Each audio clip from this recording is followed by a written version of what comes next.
Braves baseball from the stadium. The New York Mets make their first appearance in town tonight. Last year, the Braves won 7 of the 12 games between the two teams, but this year, Mets headed in one direction so far, the Braves in the other. New York 11-6, the Braves 3-13 for the year. And tonight, Billy Sample, the Braves go up against one of the very best. Well, Gooden is 77-26 lifetime. He's already 4-0.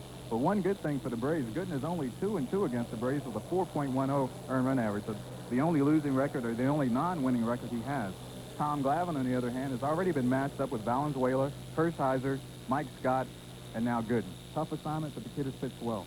He sure has, and he's getting a chance at character building because he's gone up against the very best. If he pitches well again tonight, maybe the Braves can get things going after a win on Sunday against Cincinnati. Billy will have the starting lineup for you right after this.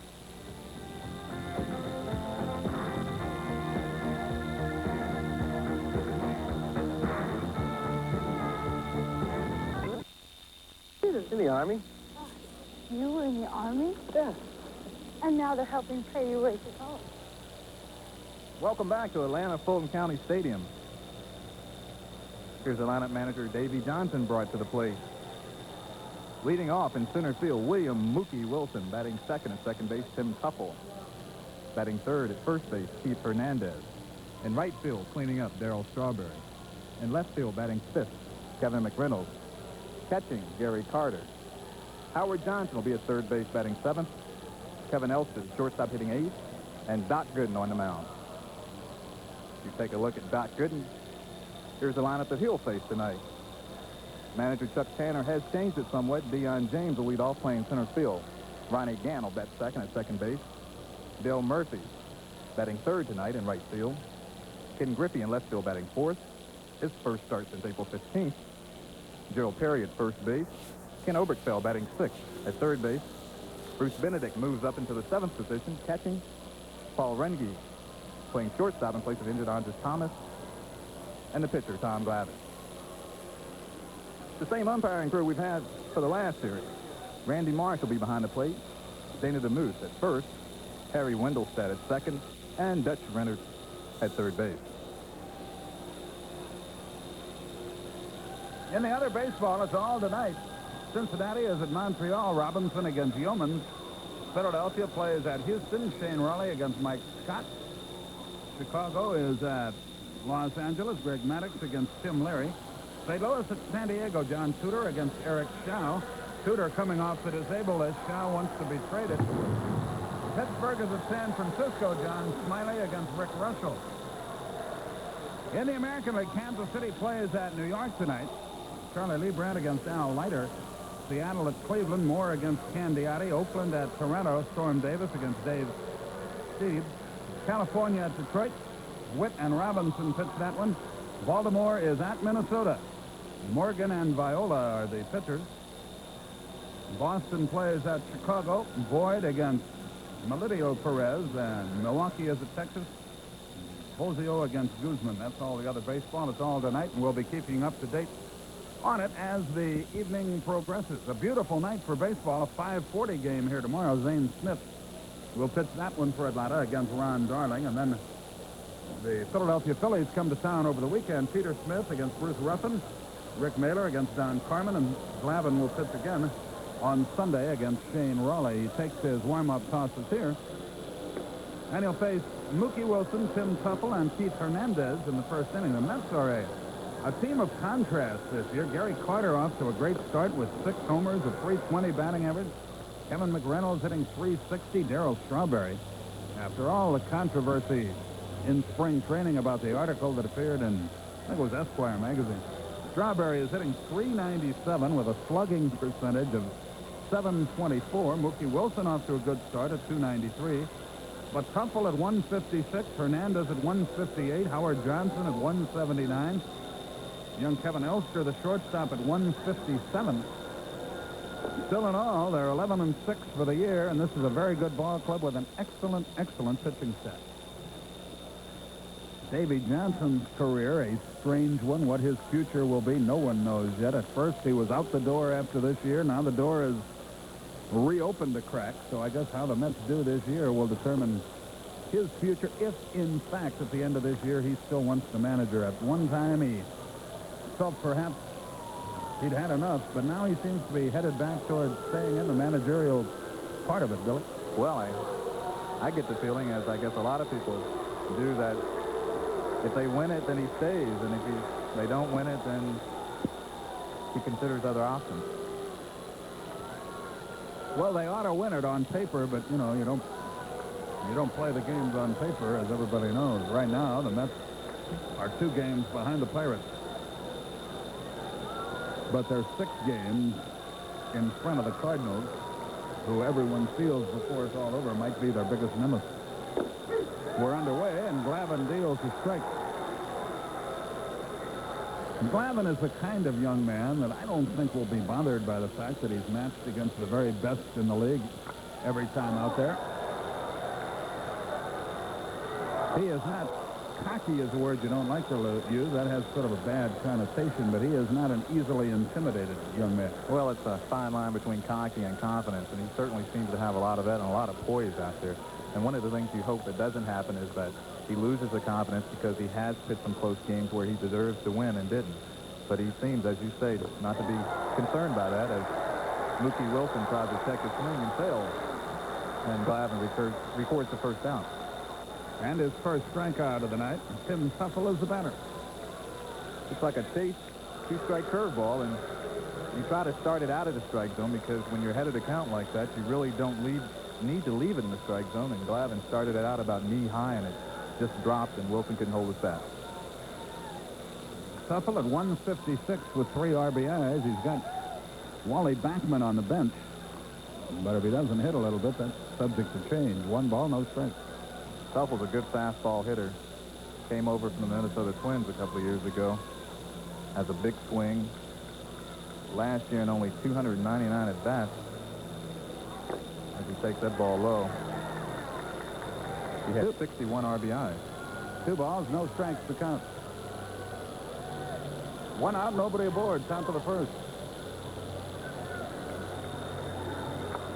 That ball's pretty well hit. Griffey got a late start, but he's there. 2 down. I would say easily 40% of this crowd, and maybe more, are New York fans. Keith Hernandez, the batter. It's that way wherever a New York team goes. There are so many I remember people have gotten out of there for one reason or another. Really, for people wanting to run out of the city, they seem to find their allegiance when their ball club comes to town. I remember those days, and again, I'm going back to my days. It seems so long ago, but in Arlington, Texas, where it seems as though 3/4 of the fans were for the Yankees when they came into town. Down and into Hernandez. 1 ball, no strikes. He's at 158, but you know by the time it's over, he'll be at or near the 300 mark. He is a good, solid hitter. Last year was the first year in 4 in which he didn't hit 300. He hit only 290. That's sharply hit, but right at Ron Kent. So after an opening strikeout, Glavine threw an atom ball to Teufel and Hernandez. Both hit line drives right at him. No hits. No runs, no errors, no one left. We go to the bottom of the first. New York, nothing. Atlanta coming to bat. A look at the New York defense. Dwight Gooden, second, he's now wants to be known as Doc Gooden. And so many of us have changed our first or last names in this country. Why not? Whatever you want. Doc Gooden is 4-0 at 2.77 earned run average in 26 innings, 22 hits, 22 strikeouts, 6 walks. He's had 4 starts, completed 2 of them. He has not walked anyone in 16 innings. And to show you how far people go with the statistics, on Tuesdays in his major league career, he's 14-2. That's okay, but I worry about whoever it is that keeps those kind of statistics. Well, there's one significant stat that they have, and that's the difference between Gooden day and night. And the difference is literally day and night, where you can get to him during the daytime, but you can't at night. And Met management tries to figure that out also. Well, he talked about it in the paper this morning. He says he prefers night games because you have all day to get psyched. Deion James hits the first pitch weakly to Hernandez. Gooden covers. He's a good athlete. 1 pitch, 1 out. So James is retired. Ron Gadd is the batter at 0.63 in limited playing time. There's what Billy was talking about. You know, Gooden, with all the problems he had last year with the drug rehabilitation and everything, he still put 15 wins on the board. That's not too bad. We discussed it in spring training and can do so again. I thought he really hurt himself by the arbitration situation after the year he had endured. That ball is well hit. Strawberry can't get it. Misplayed it. It bounced off his glove or his arm. Gant will race for third and should make it. The throw is high, and he is in there. We'll see how they score it. It's going to be a three-base error on Strawberry. It's a tough error, but the ball was catchable, and I'll let an old right fielder tell you about that one. Oh, the light. Here we come. You can tell it's the light. This is one of these where I wish the official scorer would give credit for Gant for hitting the ball hard, because you hit the ball so hard that it stays in the lights. And Strawberry's a seasoned fielder. You're not going to see him miss that unless he loses the ball in the lights. But he was fortunate enough to get a glove on it, just not fortunate enough to keep it in front of him. So the Braves with a chance to break out on top here. Dale Murphy, the batter. Infield back, willing to concede a run for an out. That ball was really smoked.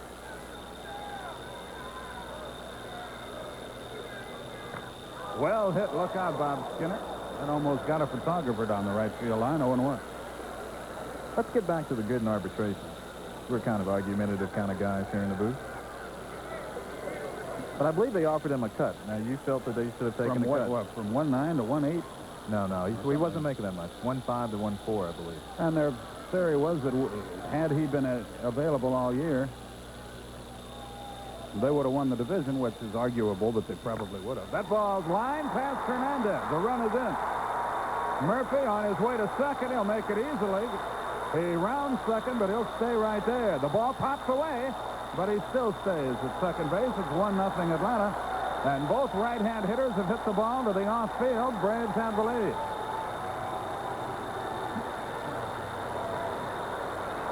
Good fastball and good fastball swing. Keith Hernandez diving. He with his 10 gold gloves can't come up with it.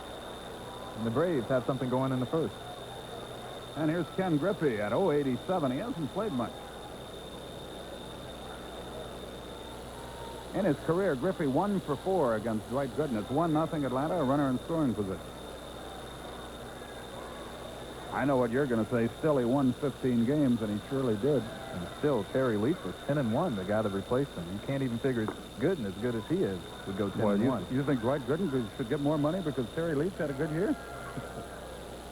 I don't think that's quite the way it works. I'm countering the theory that if he had been there, well, that's, we can argue that one till the cows come home. We'll never know. He won't go 10-1. Well, he might. Shot to the outfield, but right at Howard Johnson. 2 out for Gerald Terry. Well, to me, the bottom line is he, in a way, let his teammates and himself down with his problems last year, and the Mets are going to take care of him for the rest of his life if he pitches well. I just thought the whole thing, thought it reflected poorly on him. And you didn't. We'll see in a couple of years when he's eligible for free agent. I don't think he'll ever be a free agent unless something happens to him because he's such a great talent. The Mets, whatever else they may be, pay their players. Tuffle field. Terry is out. The inning is over. Braves get an unearned run. 1 run, 1 hit, 1 error, 1 left at the end of an inning. Atlanta 1, New York 0. In case you were wondering, this telecast is authorized under broadcasting rights granted by the Atlanta National League Baseball Club and is intended solely for the entertainment of our audience. Any publication, rebroadcast, retransmission, or other use of the pictures, descriptions, or the accounts of this game without the express written consent of the Atlanta National League Baseball Club is prohibited. Beautifully done. Almost as good as your rehearsal. Darryl Strawberry leads off the second inning. Strawberry, McReynolds, and Carter, the first 3, the hot hitters in the New York lineup. Strawberry at .397, 5 homers, 8 RBIs, a slugging percentage of .724, which is not too bad. The Braves as a team are at .275 in that department. Fast strike at the knees, 0-1.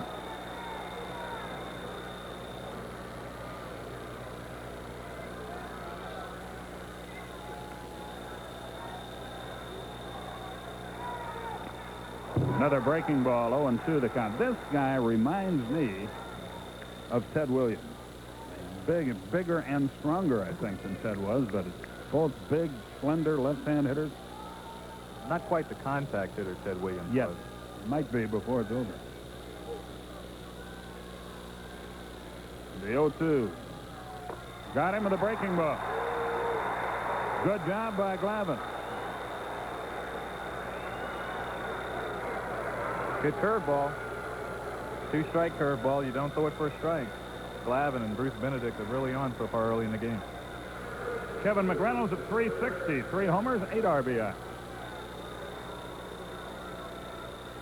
Boy, did you see the item today at the USA Today about Glenn Wilson? The former Philly and Tiger outfielder, now with Seattle.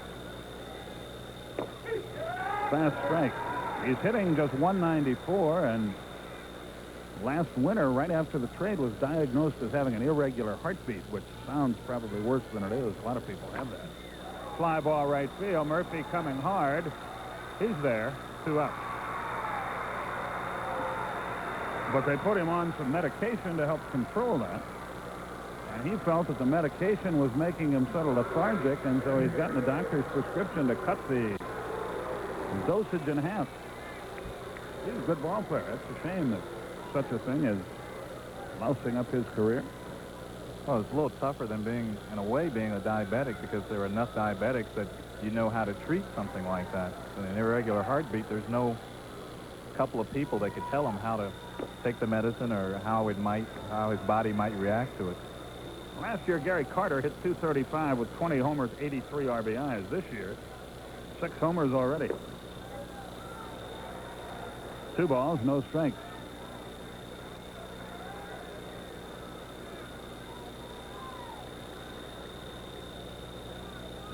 Glavine has set down 5 straight.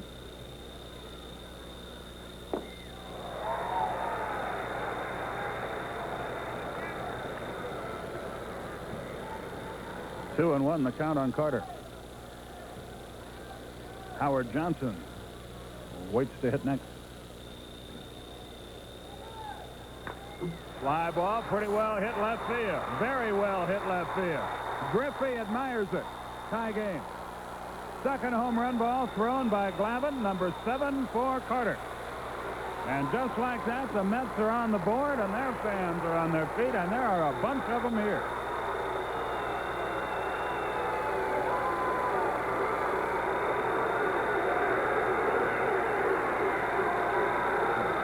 Looks like a curveball that just stayed out over the plate. And I don't think there was any doubt about it. Ken Griffey took 1 step and, as Skip said, admired it. So here's Howard Johnson. Johnson off to a slow start, but he has 3 homers, 8 RBI. Despite a lowly batting average, another switch hitter. Randy Marsh calls it a strike. Kevin Elster, the shortstop, waits on deck.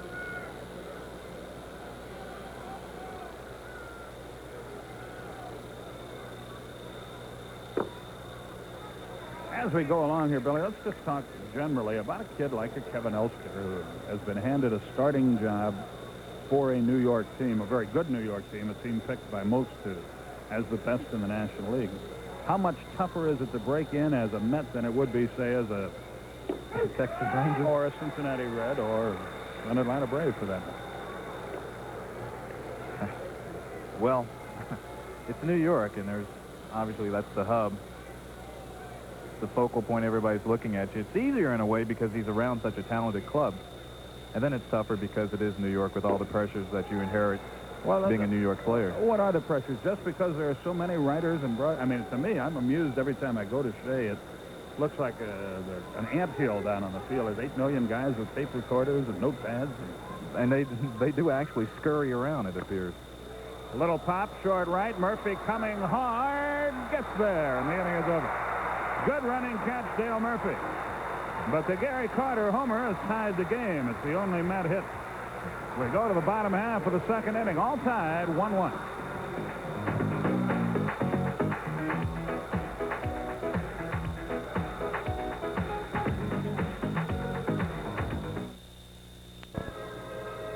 Well, we're back here at Atlanta Fulton County Stadium, and Ken Oberkfell will lead off the Atlanta second inning. Oberkfell, Benedict, and Runge will be the first three against Doc Gooden. There's good old Homer the Brave. Rick Rayford, our director, he's a big fan of Homer's, as is our producer, Glenn Diamond. Our executive producer, Don McGuire, not here tonight. He has his airline guide and his Ouija board, and he's sitting at home trying to get the NBA thing straightened out. Here's a pitch outside to Oberkfell. 1 ball, no strike. Speaking of the airlines, have you gotten your, do you fly first class? Sometimes. Only costs a few pennies more. The 1-0. 2-0. You know, for a rookie announcer, you show great promise as a disturber. Just want to see if you can take it as well as you can get it. Oh, yeah. We will see. We have many games left. We sure will. 2 balls, no strike. Fastball high, 3-0. Gooden has gone through 17 innings without a walk, and he falls behind here. 3 balls, no strike.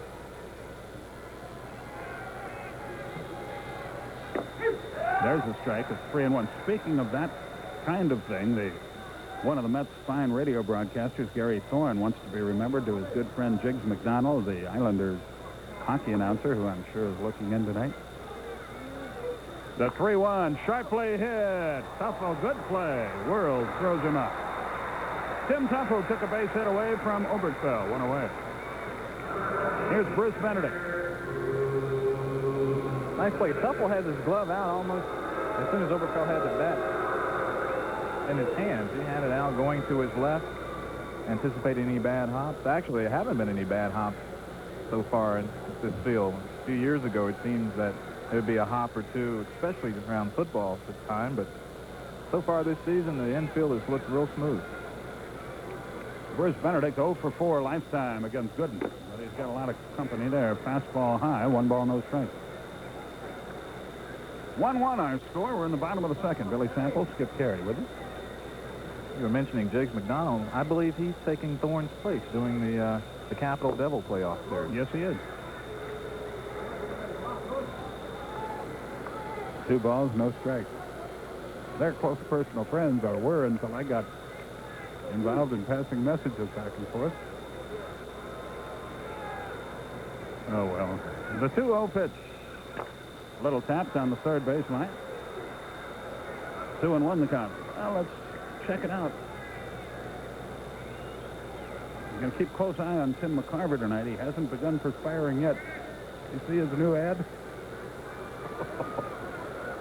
He's a beauty. 2 balls and a strike. There's Timmy and Ralph Kiner.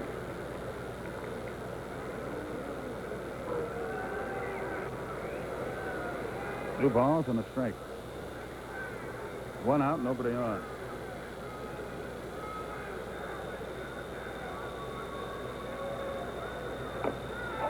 Three and 1. Boy, big surprise in hockey. I don't follow hockey that closely, so I wasn't surprised that Edmonton punched out Calgary. But I guess people who do follow it were amazed. Calgary had the best record in the league.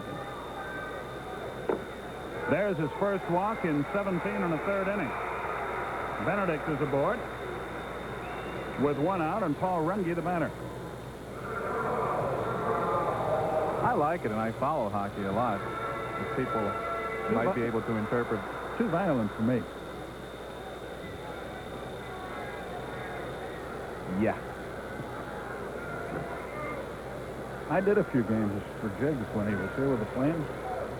He was doing a hockey night in Canada. I think those games, more than anything else, got that team moved out of town. Curved strike to Runge was a beauty, 0-1.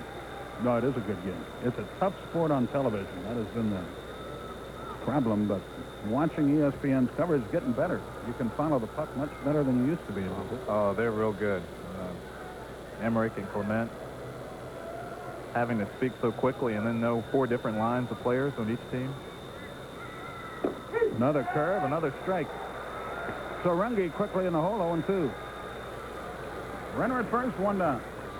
And Paul's playing in place of Andres Thomas. Andres not scheduled to be back before the weekend with a sore right shoulder.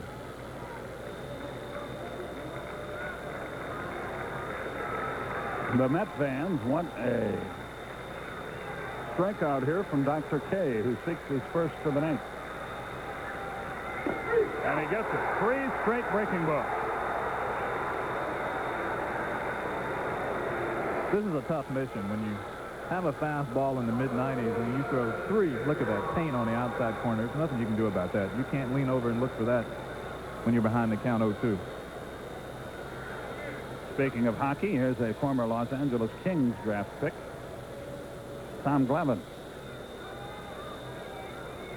Swings the bat all right, but he's up against a tough cookie tonight. A little late with that one, 0-1. That was Runge's first at-bat against Gooden in the Major League.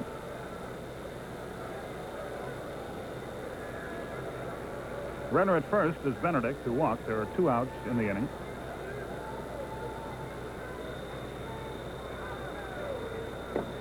Fastball down and in. He has had great control of his curveball and struggled a little bit with the fastball in the early going in this game. And he has a change to go with that, too. He'll throw that. Usually when people are starting to time his fastball, which isn't often. The 1-1 fouled away. Gooden was the starting pitcher on that 4th of July game that lasted till 4 o'clock in the morning. I remember that. I was in New York at the time playing with the Yankees and had insomnia, which I do often when I was playing, and woke up in the middle of the night, turned on the TV and said, oh, good, a tape-delay game. Wrong. They were out here hacking away. The 1-2. The thing I remember most about that, they had a high school marching band before the game and a huge crowd and a rain delay, and Gooden was trying to warm up in the bullpen, and an overzealous tuba player almost ran him over. That was a sign of things to come. The 2-2. Fastball, fought it off, lined it into the seat. It hit the facade and Karam back down below. He didn't do it on purpose, but Glavine hit that one into a nest of Mets fans over there.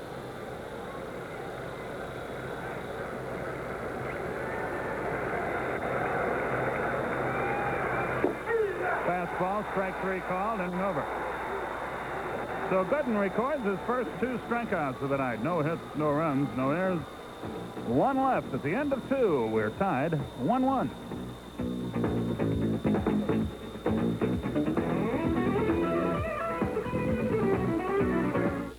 Thanks, Skip. What did you think I was going to say? I don't know. I was waiting for a couple of adjectives.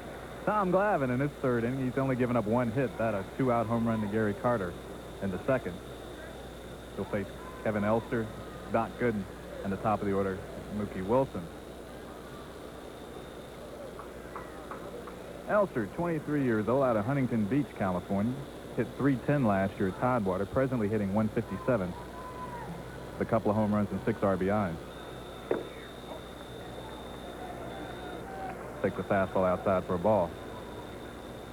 For those of you that are around here in the Atlanta area, I encourage you to go see the tribute to Jackie Robinson. Elster lines one to left field for a base hit.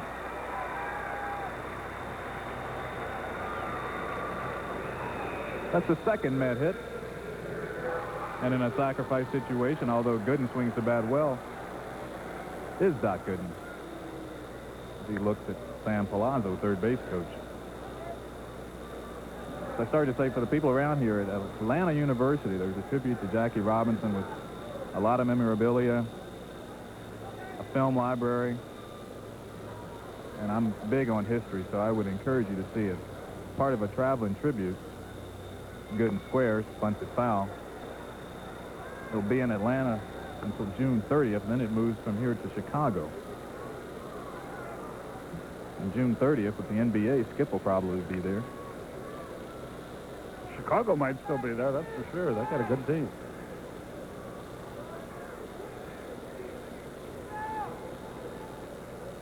The 0-1 to Gooden. Gooden squares early.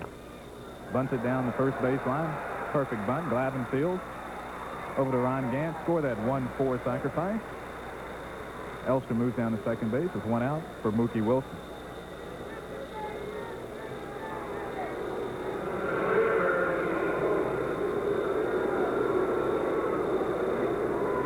Mookie struck out swinging in the first. Currently hitting at .286 with a couple of homers and 6 RBIs.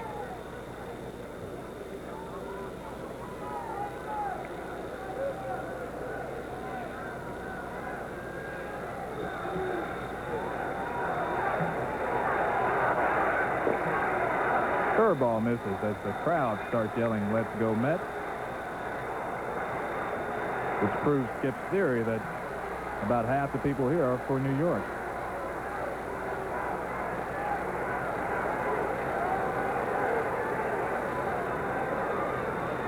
The 0-1. Count evens at 1. You can tell the folks from New York because between innings they insult one another. Just kidding, of course.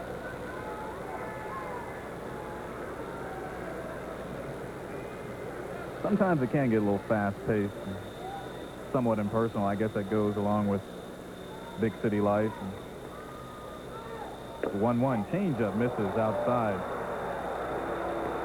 Both Benedict and Glavine wanted that pitch.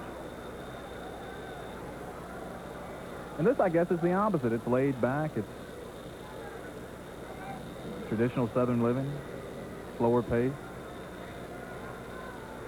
Well, on the freeways, it's certainly slow pace. The 2-1. Changeup. Grounded to the right side. Runge. And over to Perry. Gerald on his backhand. Nice scoop by Gerald Perry for the second out of the inning. Boy, you forget how fast Wilson can run. This is as a right-hand hitter. And the throw's a little bit low, but Runge unloaded it. Look how close this plate is. And that's as a right-hand hitter. He came within a quarter of a step of beating it out. And not only is Mookie fast, but he runs every ball like that. And a lot of times, if you get the reputation of hustling, you have good speed, obviously, and you hustle every ball out. And if it's a bang-bang play, you'll get a couple of plays simply because you do that every time. Tim Teufel. Wouldn't you think they'll be doing some business? They've got Len Dykstra on their bench, who's a quality everyday player. Wally Backman, a quality everyday player. Mookie Wilson, a quality everyday player. Tim Teufel, that's too many almost. I don't think they're going to. Of course, Wilson has requested a trade, I guess, for about the last year. And I would think that Joe McIlvaine, their vice president, feels that that's their best lineup with both of them out there. You try to tacitly appease them, as Glavine just misses with a fastball outside. But that's your best team there. So I would be surprised in any time before the year is out that they would make a trade. Not to get rid of guys, but just to improve themselves perhaps in other areas. They've got quality to trade. I don't know what other areas they need to be improved on, as Teufel swings and misses. Maybe their bullpen before it's over, though it started out all right.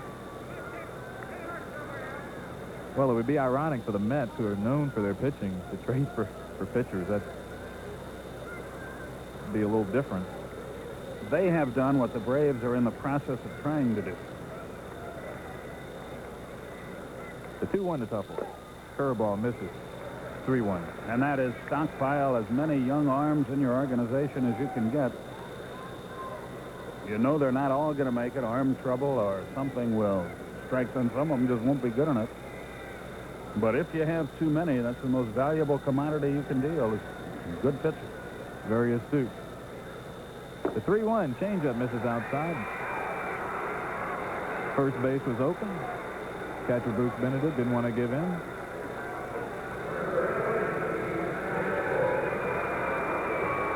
And with 2 outs, Keith Hernandez. As Skip told you earlier, he struggled a little bit so far this season. He has 9 hits and 58 at bats. No homers, 4 RBIs. That computes to a 155 average. Hernandez has hit over 306 times in his career and one time hit 299. You've been studying again. When you don't have the silver tongue that you have to do your homework. Glavine set. Ooh. Upstairs, ball 1. Now, I don't know if I meant silver tongue on the mic or not, but I don't either.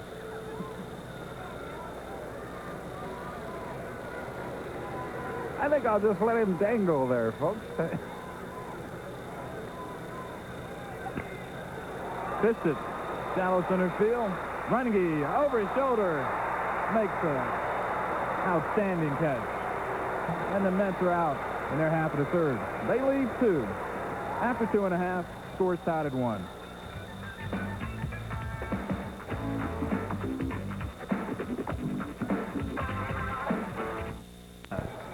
As Doc Gooden will face the top of the Braves batting order, Dion James, Ronnie Gant, and Dale Murphy.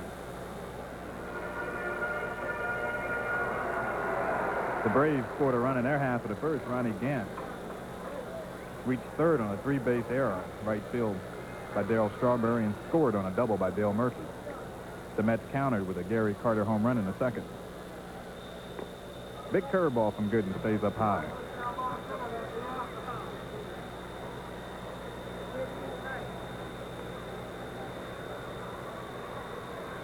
The 1-0 fisted out of play down the left field line. I want to give my personal thanks to Bruce Suter, who, along with assistant trainer Jeff Porter, scrutinized my broadcast in the Braves lounge. He corrected me. I had been saying that that's Gooden throws the 1-1 to James. That's upstairs, 2-1. I had been saying that guys were recording outs at the base of the warning track instead of the edge of the warning track, and Bruce was kind enough to correct me. Thank you, Bruce. Now get out of the lounge, quit eating, and go back to the bench. 2-2. The nice curveball drops in.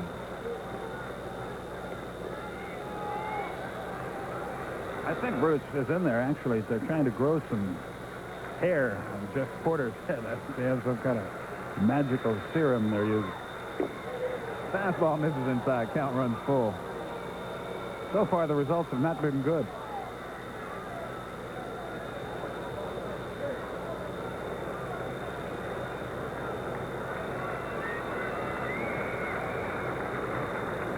The 3-2.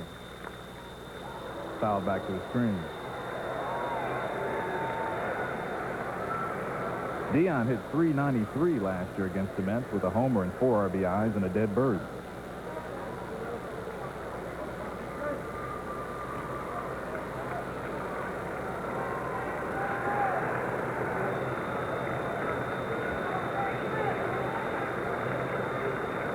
The 3-2 again. Upstairs, the Braves have their leadoff runner on in the third.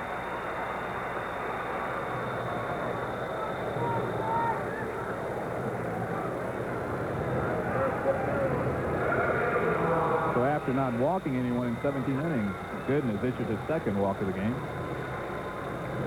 as Ronnie Gant takes a long look at third base coach Willie Stargell. Willie Stargell at third, Bob Skinner at first. Gant reached on a 3-base error his first time up. His first time facing the Mets.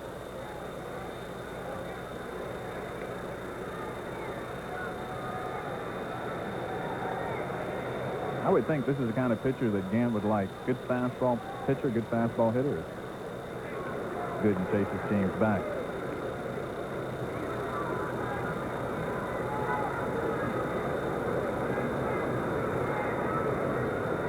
Dion hasn't a stolen base on the season so far. Curveball, line in the left field base hit.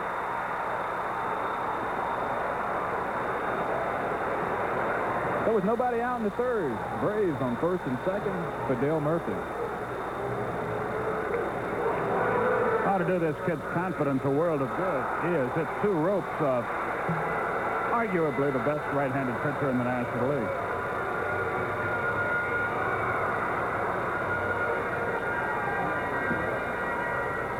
I think it's a pretty good argument. In a bad season last year, he was 15-7.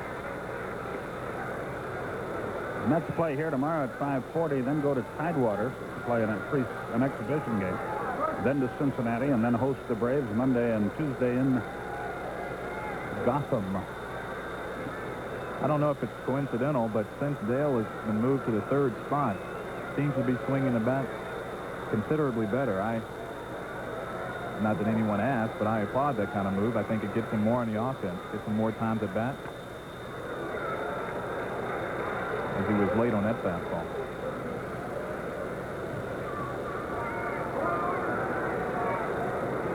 One of those home runs was after Dale stuck his hand through the plexiglass. They used to have plexiglass instead of plywood out, as Braves fans know. Stuck his hand through that, had 9 stitches. Didn't start the next night, came off the bench and pinch hit. And hit a home run off Dwight Gooden. That was in '86. Gooden is set. He bluffs James back, second base.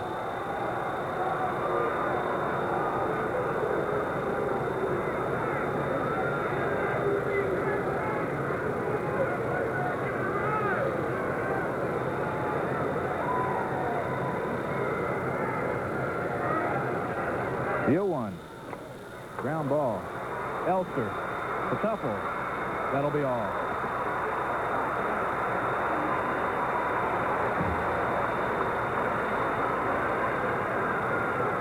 Good job by Ron Gant at second base. He made sure they wouldn't have a chance to double Murphy up, and they might have had a chance at him. He did not get a good break out of the batter's box after he hit that. Good job by Gant. Gives Griffey a chance to drive in a run with a fly ball. Oh, you're right, and I like to see a guy go in after that. He went in with the slide, and then he completed his slide. He started to roll, which is legal. Goes in there hard, and it takes a little bit out of the body to do that. We really appreciate that. I certainly appreciate it, and you mentioned it, you appreciate it, and I know the teammates do too. So with runners on the corners, 1 out for Ken Griffey. Deep to center field. Wilson's looking at it. He can't get it. James will score. Murphy rounds third. He scores. And the Braves are up 3-1.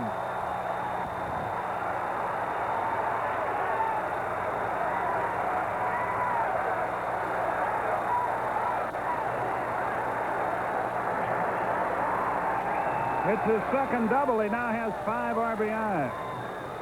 Breaking ball away, and he just flicked the wrist. That is the way Ken Griffey loves to hit. They didn't think he could pull Dwight Gooden. That's why Wilson was over in left center, and that allowed the ball to get all the way to the wall. That's a good point, Skip, because Wilson was nowhere. He was playing very shallow. I can understand him. And Mookie plays a medium center field. And I can understand him playing him to the left if he's anticipating a fastball, if that's the way they're going to pitch him. But threw him a curveball, and Griffey pulled it in the right center field. Wilson was nowhere near it. Gerald Perry. He takes a curveball. Hits it hard to Tuffle. Over to Elster. And that'll retire the side. But not before the Braves pick up 2 runs on 2 hits. They left no one as Tuffle makes this fine play. And after 3, Braves 3, Mets 1.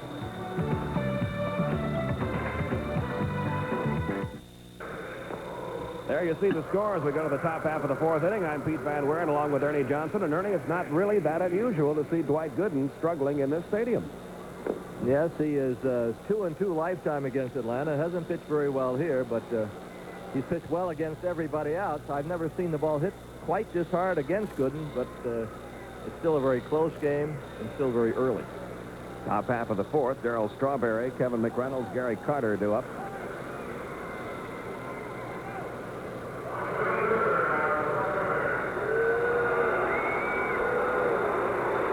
Strawberry, a strikeout victim, back in the 2nd. I will say this, if the Braves can do something with Gooden, it's got to pick him up quite a bit because they've had an awful lot of trouble with good pitchers this year so far. And they've drawn an awful lot of them. It seems like just about every game, every night. You're facing one of the top pitchers in the league. 0-1 on Strawberry. Doc Gooden, 4-0 this year, but trailing 3-1 at the moment. And the count 0-2 on Strawberry. Tom Glavine has allowed 2 hits, one of them a home run by Gary Carter.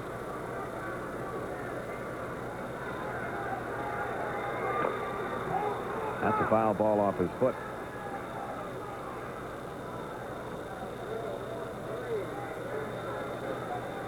Tomorrow night airtime was 5:35. Got an early start against New York. Thursday's off, then Braves go to Philadelphia. One telecast out of Philadelphia. That'll be on Sunday.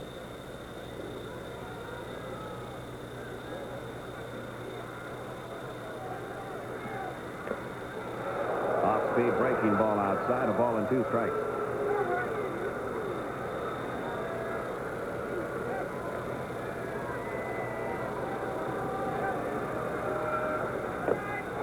And he just missed again with the same pitch, 2-2.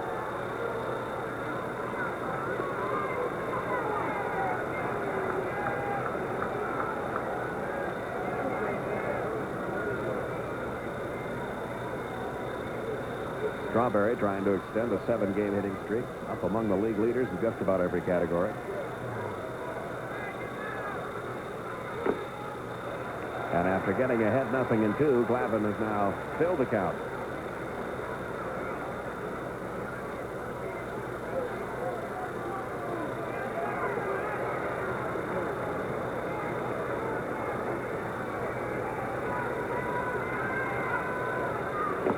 He got a fastball.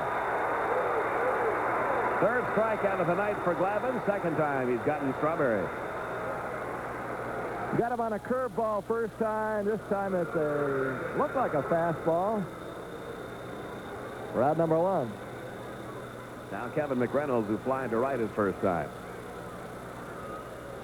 Mets with a good record of 11-6. They've had several hitters going very well and several who are getting off to very slow starts. McReynolds, one of them, going well. And that continues as he drops one into the right field corner, heads for second base, and will go in standing. That's his third double of the year. He came into the game hitting .360. Hit number 3 off of Glavine.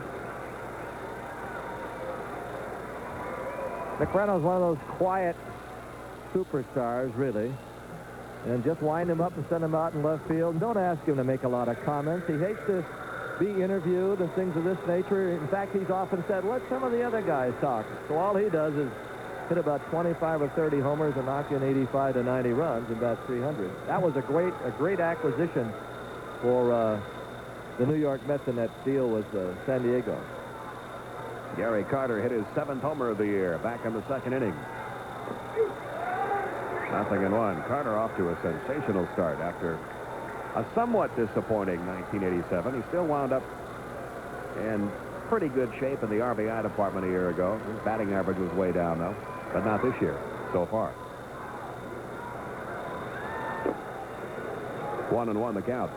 Ted Simmons had an interesting comment the other night about catchers, saying that the older you get when you're a catcher, if you're a good offensive player, the more difficult it is to contribute offensively when you're doing a lot of catching. You just get tired.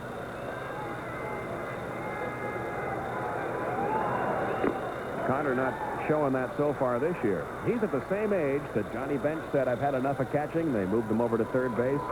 Ted Simmons was the same age when he stopped being an everyday catcher. A lot of oohing and awing off to the right. No one got hit with a batted ball. Someone's birthday. You know what takes apart here? A singing telegram. That's your Sousa. 2-2 now on Carter. I don't hear her singing, but that's not what they're oohing and ahhing about either.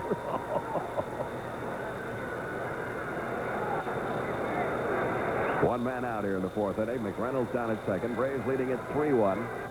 First meeting of the year with the Mets. Curveball is fouled away. First meeting of the year last year between the Braves and the Mets was a weekend series up in New York, swept by the Braves, and that caused Dave Johnson to make a comment about we're embarrassed to be swept by a mediocre ball club that didn't sit too well with members of the Braves.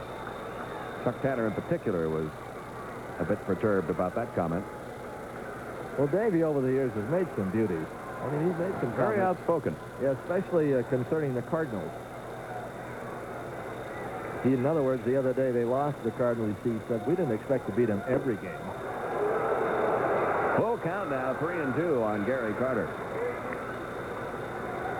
They meet 18 times, teams in the Eastern Division.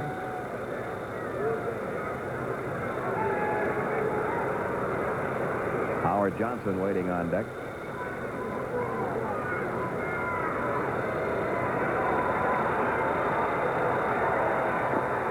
He lost him. Breaking ball missed low and inside. Second walk issued by Glavine. And runners at first and second now for Howard Johnson, who flied to right his first time up.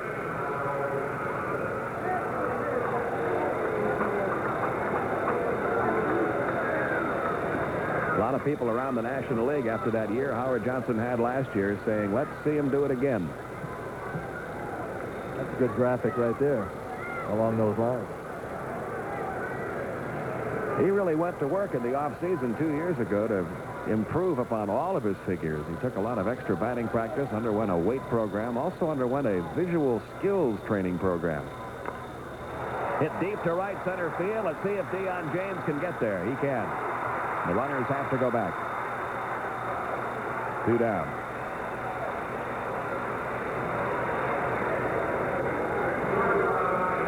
Now Kevin Elster had a base hit his first time up. Nick Reynolds at second. Gary Carter, the runner, at first. We're in the top half of the 4th inning.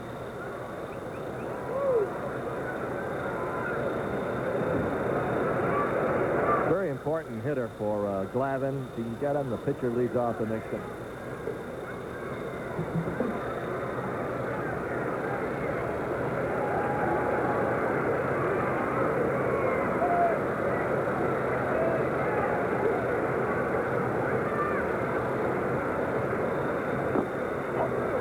No strikes. Usually pitchers like Tom Glavine have a lot of confidence against hitters like Kevin Elster. They've faced him before in the minor leagues. The guys they're awed by are the Strawberries and the McReynolds and the Carters and the people they've been reading about since they were kids. Of course, the same holds true for a hitter like Elster. He's got confidence because he's faced Glavine before. 2-0 the count.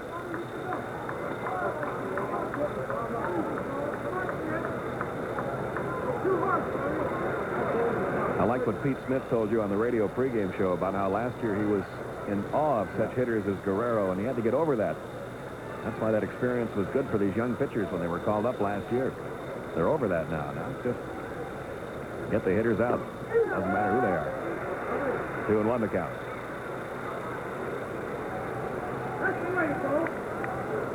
They all pull their pants on the same way, as the old saying goes, but it is difficult for a pitcher to come up and just face a guy they might have seen on TV in the All-Star game, and a guy that's making $1 million, and you're making the minimum of 60.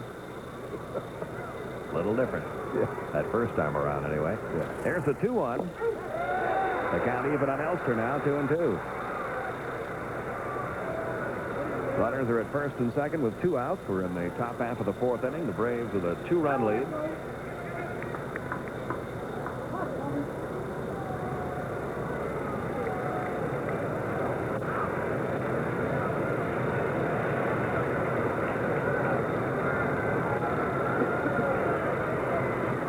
Glavine's 2-2.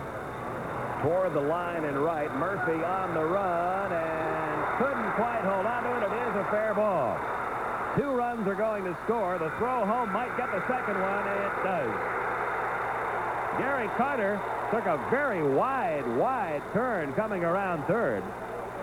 It'll go as a double for Kevin Elster. It scores Kevin McReynolds to make it 3-2, but Carter, trying to come all the way around from first, is cut down at the plate to end the inning. We go to the bottom half of the 4th. 3-2 Atlanta.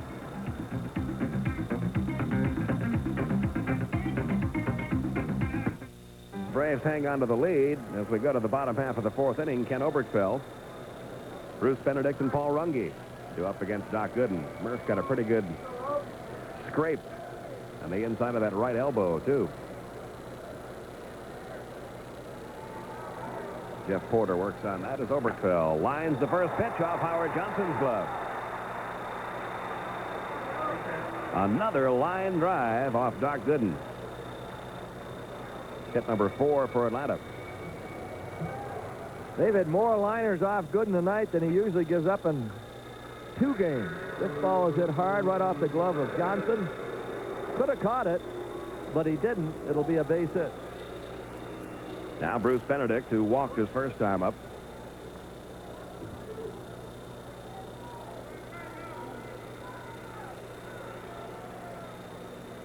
Gooden gave up 11 hits in his first start this year. That was the most hits he'd ever given up in a single game. Runner is going. Benedict couldn't get the fastball, and Carter couldn't get the runner. Stolen base for Ken Oberkfell, who doesn't steal that many. That's his first of the year.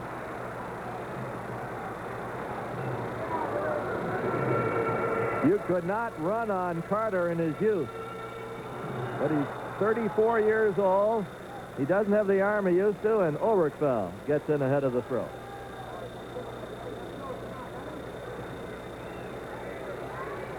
The count 0-1 on Benedict. That's Carter's only liability, really. He can still throw you out, but when they play a team with a lot of speed like the Cardinals in a tight game, they'd like to have a stronger arm back there. Foul away, 0-2. You can see Benedict trying to hit the ball on the right side. He just took a poke at it, trying to get Oberkfell over to third. The Braves lead at 3-2. Nobody out here in the bottom half of the fourth inning. There's your runner at second, Ken Oberkfell.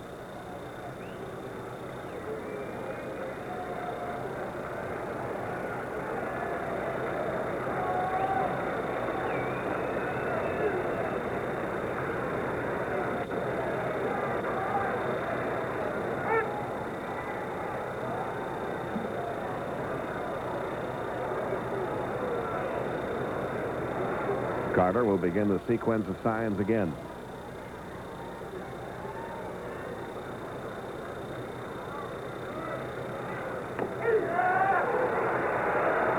That is the third strikeout for Doc Gooden.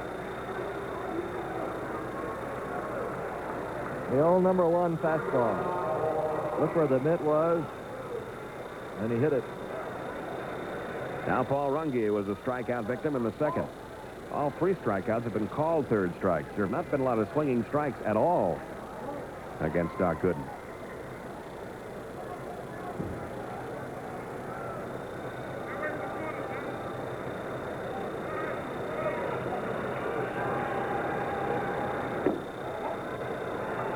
Want to know the count on Paul Runge in there at shortstop in place of Andres Thomas, who's nursing an ailing shoulder.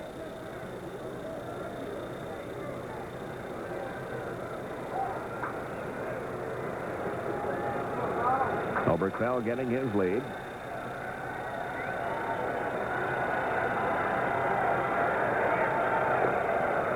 Good stop by Carter, 2-0. Gary Carter, excellent at blocking balls behind the plate.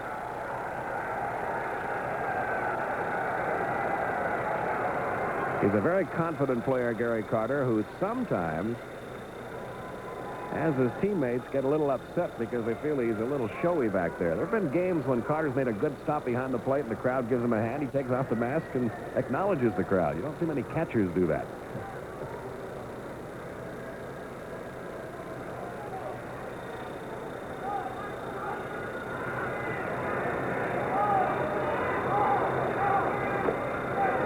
Gooden has fallen behind Runge, 3-0.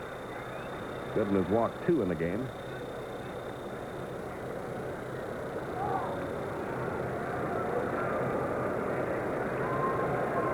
Man has a chance to win 100 games before his 24th birthday. He would have to have a sensational year this year. He'd have to win 23 ball games, more than he's won already.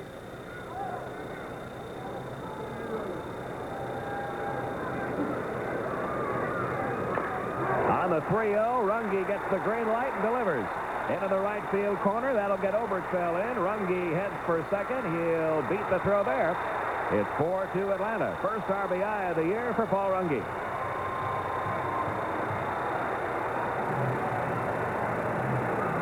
Runge, who had a great game on Sunday, continues here on Tuesday with a double to right field. He had a 3-0 fastball just inside the line.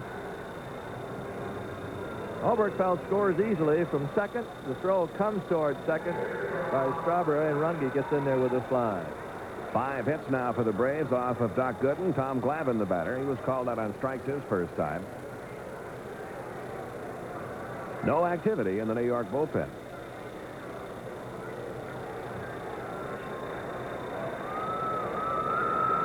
They're not used to it with Gooden pitching at this point. 0-1 on Glavine. Just about every ball the Braves have hit in this game has been hit hard.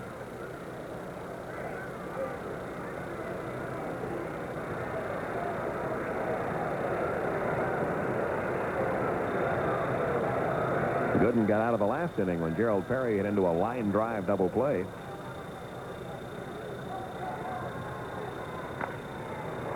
Tom Glavine getting some good cuts. The count 0-2.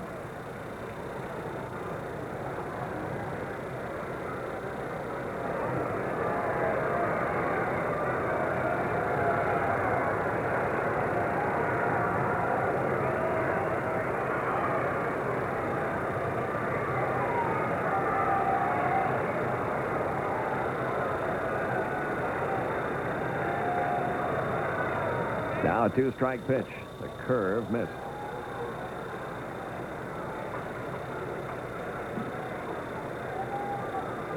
Been a lot of comment by the New York media and how much Doc Gooden has grown up from some of his troubled times in the early part of his career.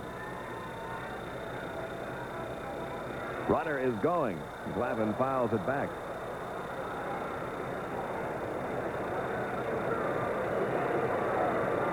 Gooden does take a little time getting to the plate after he leaves his stretch position. Got that high leg kick. Runge had a good jump on that. He might have had it.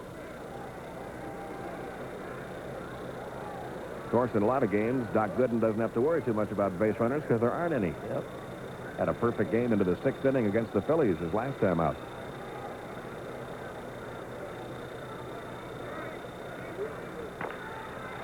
That'll get the runner over to third. Let's see if Elster can throw out Glavine. He cannot. Infield hit for the pitcher. Runners at first and third.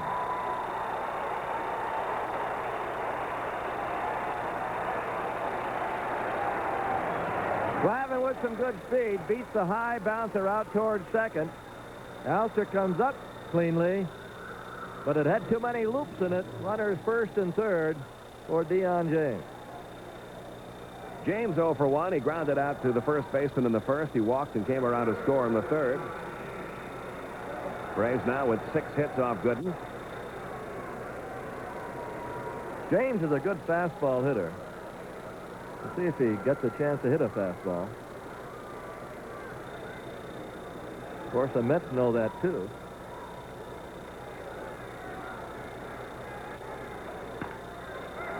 Toward second. Tuffle will step on second for 1 and get it on to first in time for the double play. So Gooden has gotten himself out of some jams here with double plays. The Braves still pick up another run. So we go to the 5th inning. Atlanta now leads by 2. Chicago Black Sox were trying to lose, and they still won. Yeah. That might not be the case if the Orioles are able to hang on. The big thing now, no pitcher over there wants to be the first to lose to the Orioles. As much pressure on them as there is on the Orioles to win a game. Frank Viola pitching that game tonight for Minnesota. Doc Gooden had a sacrifice bunt. We go to the 5th inning.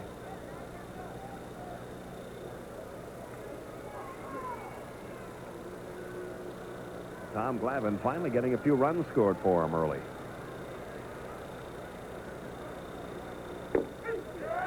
Nothing and 1 the count. Gooden's a pretty good hitter.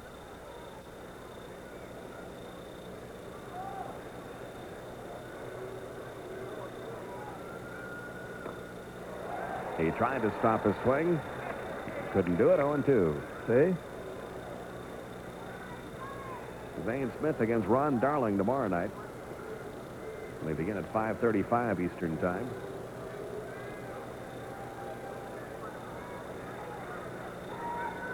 Curveball drilled right at Oberkfell.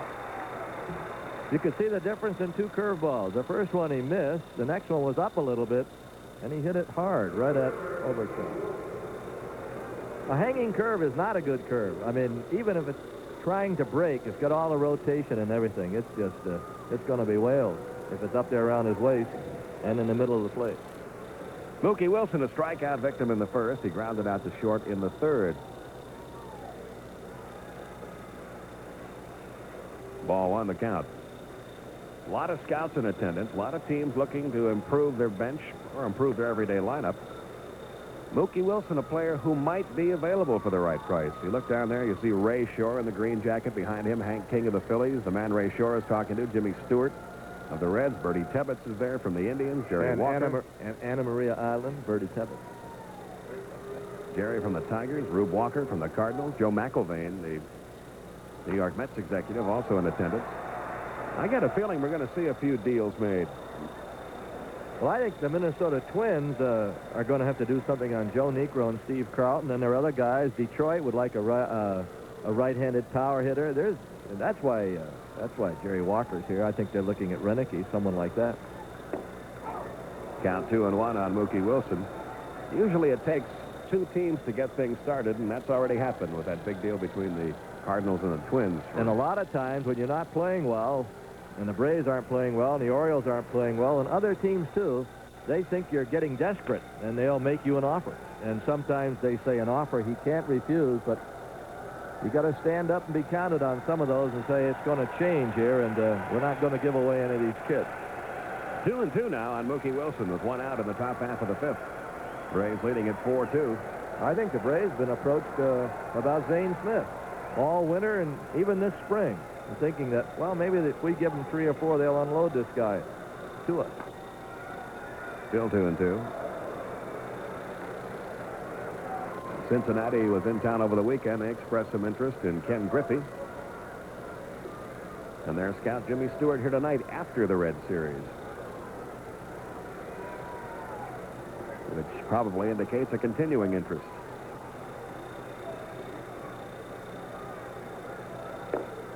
Full count 3-2 now on Mookie Wilson.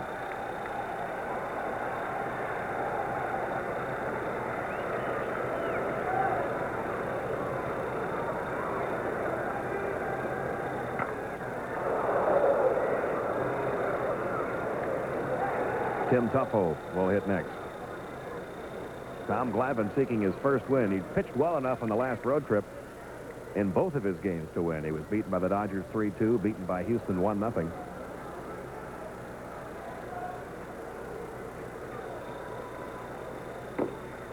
And he loses Wilson. That's the third walk issued by Glavine.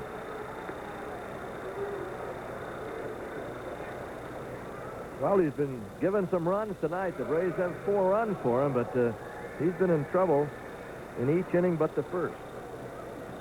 Mookie Wilson has not stolen a base yet. He's very capable of stealing one. In fact, the Mets don't really run that much. 9 steals and 14 attempts this year.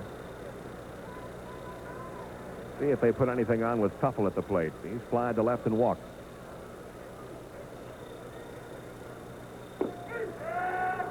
Nothing in 1, the count. Wilson runs well. He's at first base. 1 man out.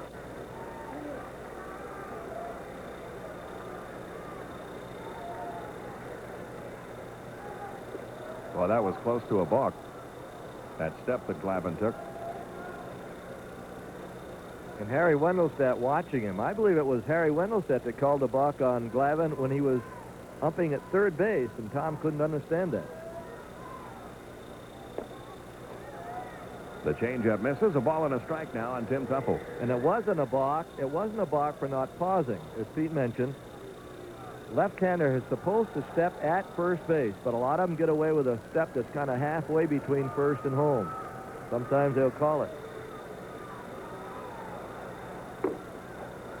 2-1 now as the fastball stays upstairs.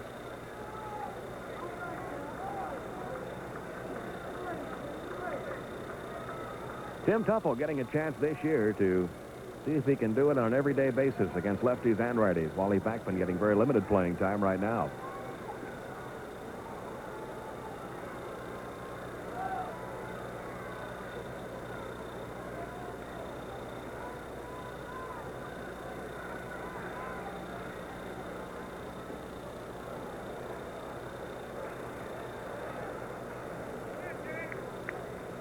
Wilson had 21 stolen bases last year. His best year, 58. Back in 1982. He's going. Grounded slowly toward first. Glavine got a late break. Perry's going to have to win the race and does. Tom Glavine broke late from the mound. So Gerald Perry had to do that all by himself. Wilson advances to second. Nice play by Perry. You watch the ball hit on the right side. Glavine wasn't over there. He got a little late start. And the slide in by Perry just in time. Got to also feel that Glavine fell off toward third base. That hurt him from getting that good start. Out number 2. Now Keith Hernandez, and you don't like the odds every time Hernandez steps up. He is overdue. Hitless now in his last 13 at-bats, just 1 for his last 19. In this game, he's lined out to second and popped out to short. And as good a hitter as he is, you know he's not going to stay in a slump for very long. A little streakier last year than he has been throughout his career. He had some very long hitting streaks up in the teens. He also had some lengthy slumps, which was very unlike his previous years in the majors.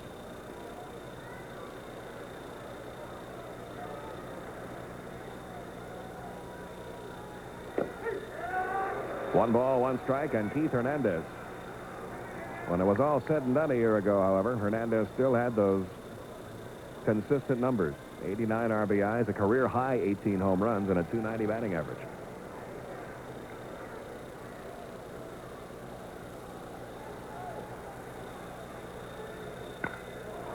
Deep to right field. Murphy.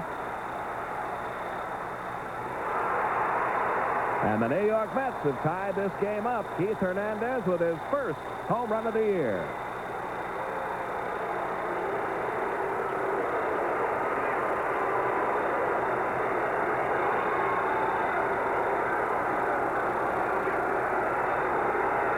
Well, let's see if we can pick up the pitch. I thought it was a breaking ball.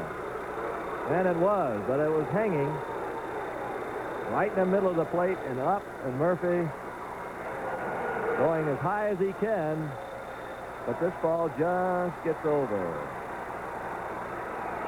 Here's Strawberry. The Mets have now hit 26 home runs this year. And they've only had 9 hit against them. 0-1 on Strawberry, who was struck out twice. Glavine got him on a curveball in the second and a fastball in the fourth.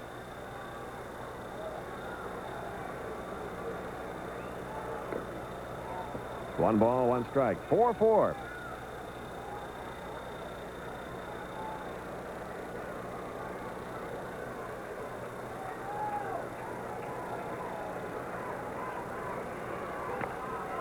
Right at the second baseman, Ronnie Gant. And that takes care of the Mets in the top half of the fifth, but Keith Hernandez broke out of his 0 for 13 skid with his first homer of the year to tie this game up at 4. 4-4 game.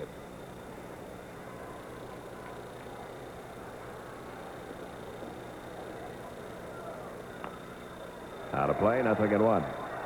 Pete, before we go any further, we want to say hi to a Hall of Famer, one of the great catchers of all time, Bill Dickey, who watches our games, Little Rock, Arkansas. And Bill, if you're watching, and we heard that you would be, we hope that you're feeling better. Bill Dickey, one of the greats. Now Doc Gooden with the 0-1. Foul back again.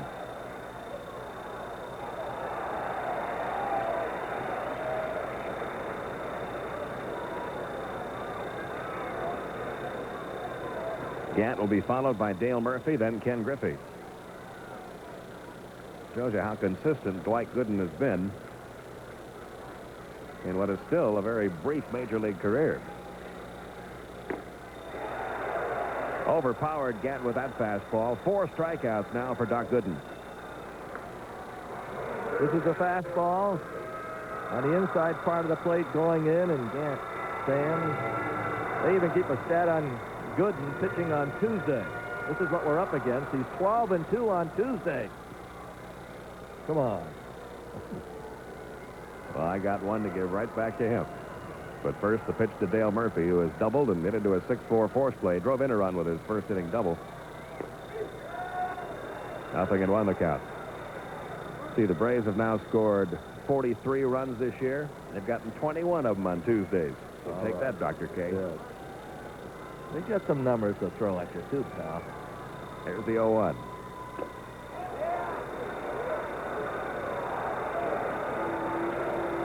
One ball, one strike. Well, that last pitch, Howard Johnson was playing so close to the line, you would have thought it might have been the 9th inning. He's a little bit further off the line now. He was right on that line the last pitch, and he was moved off the line a little more by someone in the Mets dugout. Here's the 1-1. 1-2. So far in this inning, everything Dwight Gooden has been throwing has been down in that strike zone. That's where he wants to be. He was getting some pitches up in the early innings.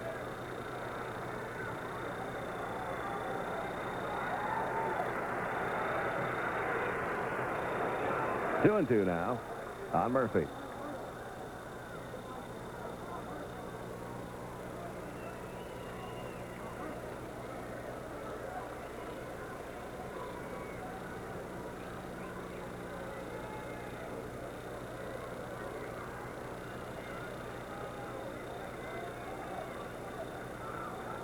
You're looking at perhaps 3 future Hall of Famers. Gary Carter catching Doc Gooden, facing Dale Murphy.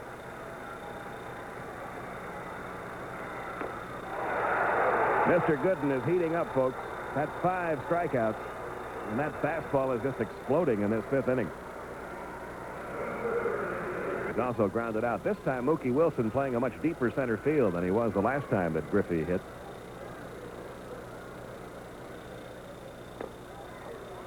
A ball and no strikes.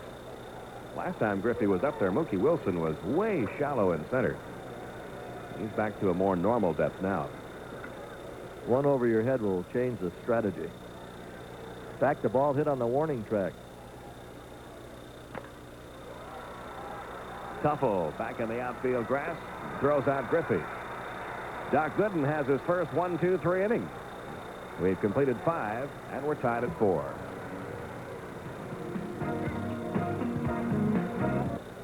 Glavine worked 5 innings, allowed 5 hits, 4 runs, all earned, 3 walks, 3 strikeouts. We're tied at 4. We go to the 6th, and here's Ernie.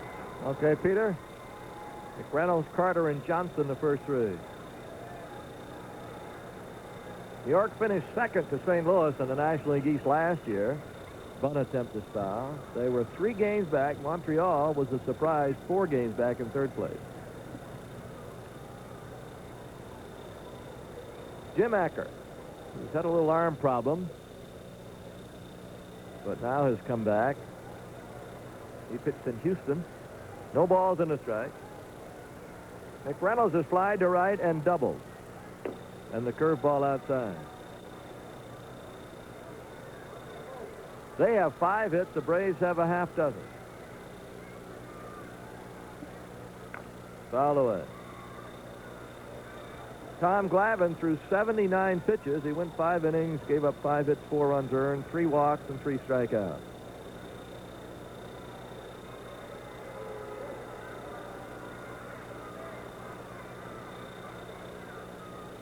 Acker wants a different baseball. Acker likes baseballs where the seams are raised a little more. He doesn't like a ball with flat seams on it. He feels his sinker works a lot better when he has the raised seams on a ball. And raised seams make any breaking ball, especially a curveball, better. You get a little bit to pull on. Of course, people feel that the rotation into the air makes it spin better and bite better. It's the rotation that makes it curve. Tough play, Runge. Gonna have to hurry, and he gets a nice play. Paul Runge throws out McReynolds from the hole for out number 1. Runge does not have a rifle arm over there at short, so he knows on a ball hit this slowly, he has to get rid of it in a hurry. And watch how quickly he does get rid of it here.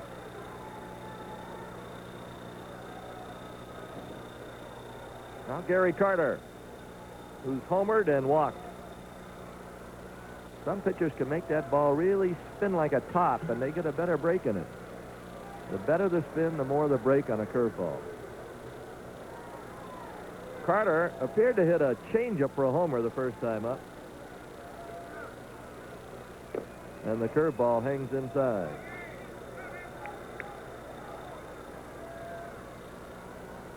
He was tied for the home run lead prior to today's game. He might have it all to himself now. It was 7. 2-0. Pretty good crowd, a very enthusiastic crowd. A lot of Met fans are here. I'm sure that you've been aware of that. There's a high pop. Oberkfell. 2 down. Next is Howard Johnson. The Mets used to draw fans all over the league when they couldn't play.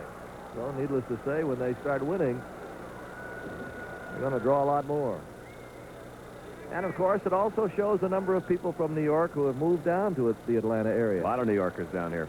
Just like the old Atlanta Flames were here when the Bruins came in. Boy, you could hear the people from Boston and the Blackhawks from Chicago yelling for their team.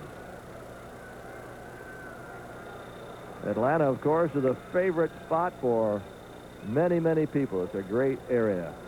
1 ball, no strike. Johnson turning around now, batting lefty. Batting right-handed, he went 0 for 2 with 2 fly balls. He drives that ball to center field.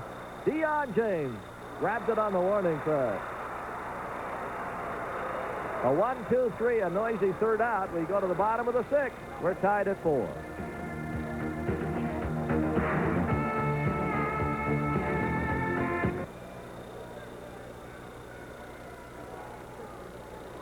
Oberkfell to follow. We're tied at 4.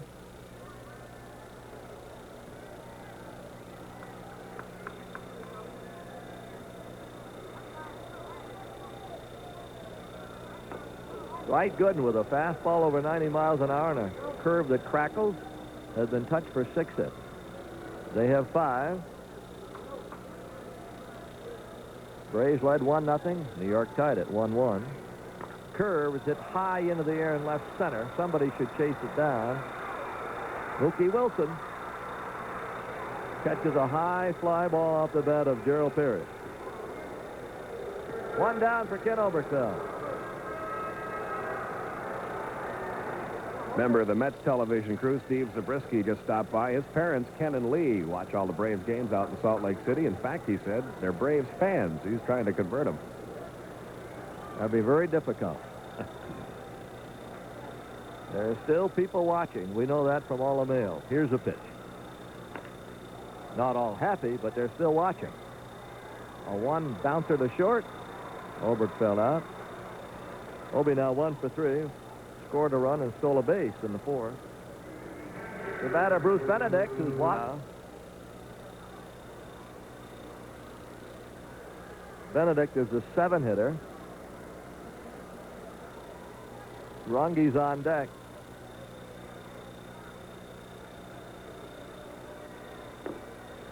Curveball missed.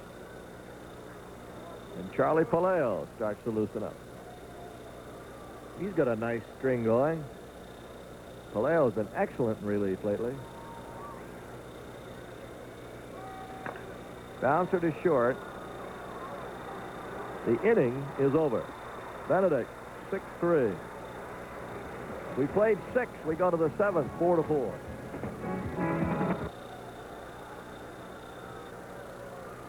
Alster had a single in the 3rd. Then he doubled over first in the 4th inning. Murphy almost caught the pop fly double. Swing and miss. Murphy couldn't quite hold on to it. 1 run scored, and when Carter tried to score all the way from first, Murphy's throw nailed him.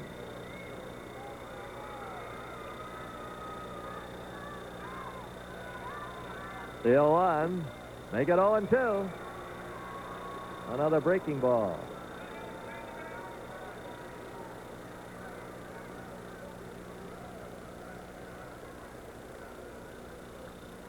Alster came in at 157.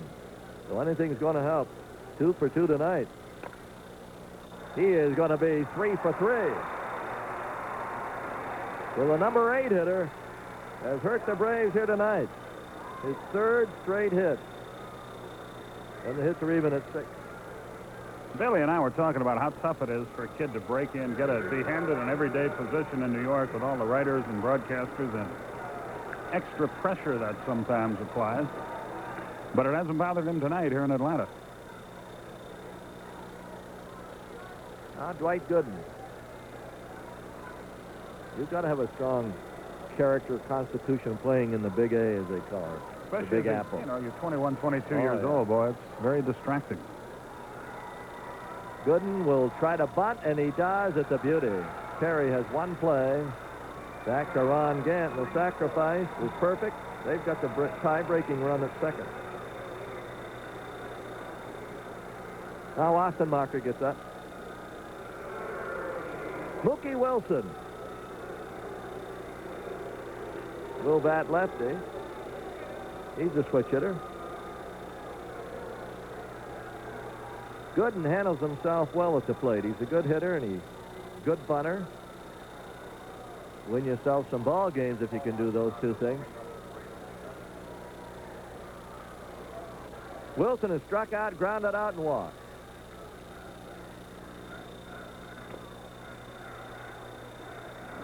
High and away.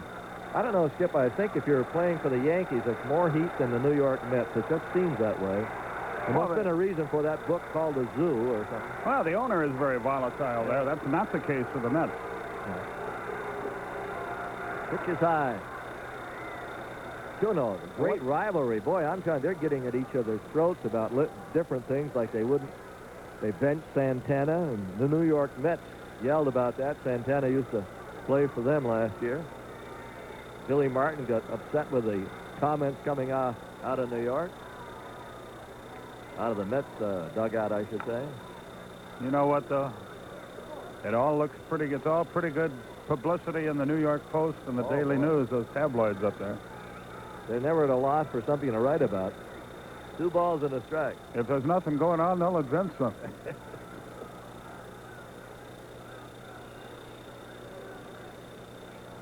I wonder if the Yankees will start playing the Mets in spring training. They didn't play them this past year, but they're right on the same coast now.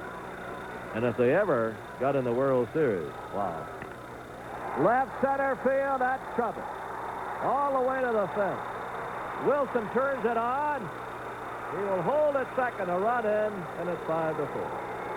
Mookie Wilson.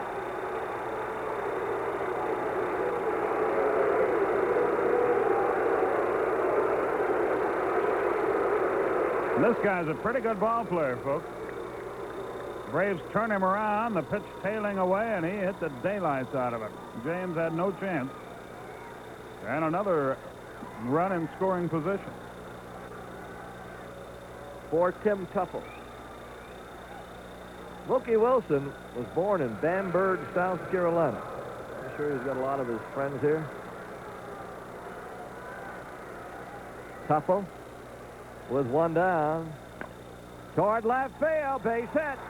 Wilson will have to hold at third. The throw coming in from Griffey. First and third. So Jim Acker has given up his third hit in this inning. Wilson had to hold to see that ball was going to go through or be fielded by Oberkfell.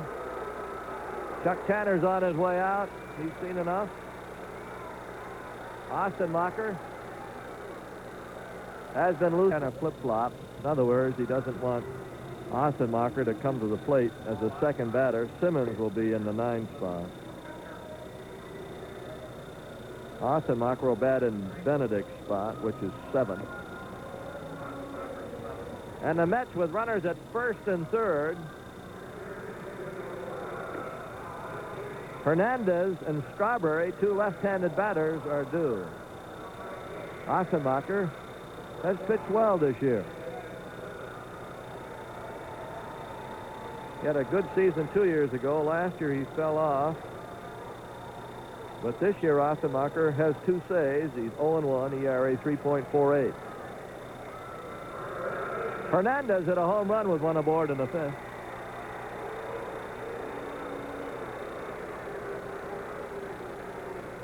Five to 4, New York. Acker so far has given up 1 run on 3 hits, but those runners out there belong to him if they score. The Braves back at second base looking for 2.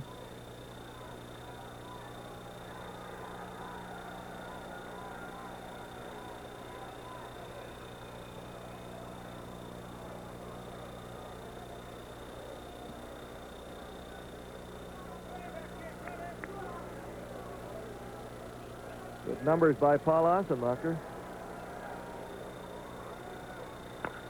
Double play. Could be. Should have been, but it won't be. That ball is hit like a bullet at Ron Gann. If he handles it, it's an easy double play. Hernandez doesn't run that well. It bounced off Gann. They did get the lead runner. The ball was really hit hard. Came up on him a little bit. By then, he was fortunate to get the out at second. That was a bang-bang play. Another run scored. Now Darryl Strawberry. 6-4.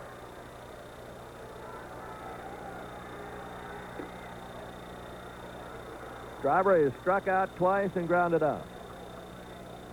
If Gant fields it cleanly, and it was a hard hit ball, but if he fields it cleanly, it's an easy double play. One ball, no strike. Excuse me, this club doesn't have a whole lot of holes, does it, this New York team? No, they're solid. And they have Aguilera unable to pitch, and he's a very fine righty if he ever comes back. But they can fill the spot with other good pitchers like Cone. You know, it's there are very few weaknesses, if any. Of course, you don't win too many pennants if you have many weaknesses. 2-1.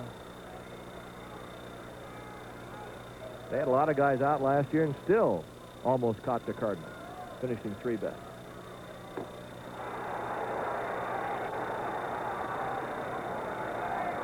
He's one of those guys, Strawberry, even looks good when he strikes out. He's 2 balls and 2 strikes. Well hit to center. James is going to catch it just short of the track. 2 hard hit balls off Ossenmacher.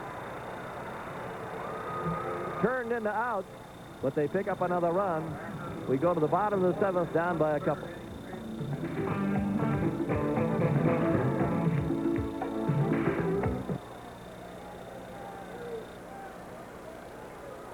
The hits are 6 for Atlanta and 8 for New York. Gooden's first pitch. He hasn't lost much, has he? Here it is, the 7th. He's just bringing it up there, 1-0. seems to be getting better as he goes along, like so many of the great ones do.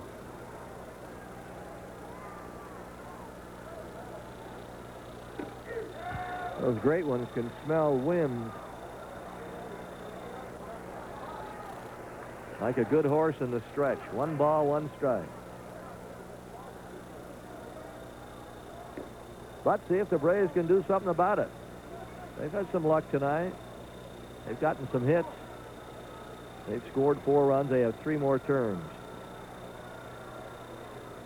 2-1 pitch. Right off Gooden. I don't know if Johnson can throw him out. Yes, he does. Tough break for Paul Runge. He lined one off Gooden. It's in center field if it doesn't hit the New York Met pitcher. And they're looking at him right now. Let's see if the trainer comes out. See if it got him in the side. That's where it looked to me as if it hit him. No.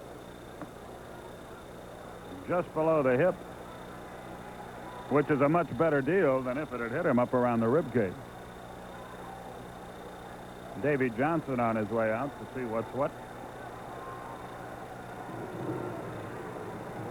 One of the big parts of the franchise, like Gooden, you got to be concerned. I think he'll be all right. Steve Garland is the trainer out there. Checking him out. You can see Gooden saying, I'm okay. He might want a couple of tosses before he faces Simmons. This could be the kind of thing where he'll be okay now, but after he goes and sits for a few minutes, it might start tightening up.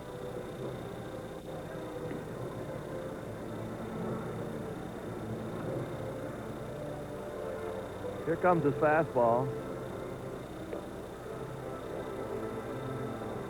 And they never want a pitcher to throw a baseball if he's hurting in any area because he alters his motion and can hurt. Recanted that one during the winter. And yeah. Ted Simmons fouled it away. Against the Mets career-wise, Simmons is .314, 17 homers and 99 RBI.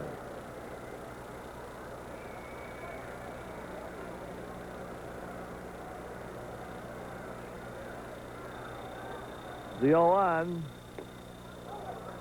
1 ball, 1 strike. Johnny Ray was the American League Player of the Week. Pirates traded him to California. California says we want you to play the outfield. He's still hitting. Batted .593 this past week. But he's made 5 errors in the outfield so far this year. That's out to short. On to first. Out number 2. Mike LaValliere was the National League Player of the Year. Player of the Week, I should say. And batted .706. Well, there was a fine. Oh, The Pirates getting LaValliere from St. Louis. and Dunn in that Yeah. trade. Oh, I'm telling you. Or Tony Pena having a better year this year, but not any better than LaValliere. Trying to think of Sid Thrift's quote yesterday. He may not be modest, but he's pretty accurate. I know he is. James takes inside 2-0. The Pirates lead the East. And people in Pittsburgh tell you that Mike LaValliere is the best handler of pitchers as a catcher in recent memory. And doesn't that work perfectly with young pitchers? Oh, boy. Oh. 3 balls and no strikes with Gant on deck. James is grounded out, walked, and hit into a double play. He scored a run. He'll be taking this, and it's over. 3-1.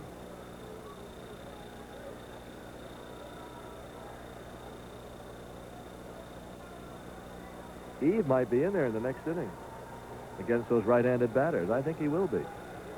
And the pitch. Ball 4. James walks for the second time. I want to be called Rock. And now they've changed that back to Tim. Oh, have they? I didn't. Yeah, I they've missed changed that back to Tim. I don't know whether the fact they had about 10,000 posters labeled Tim Raines was a part of it or not, or if some players came up to Tim and said, you know what that means? That's a stolen base.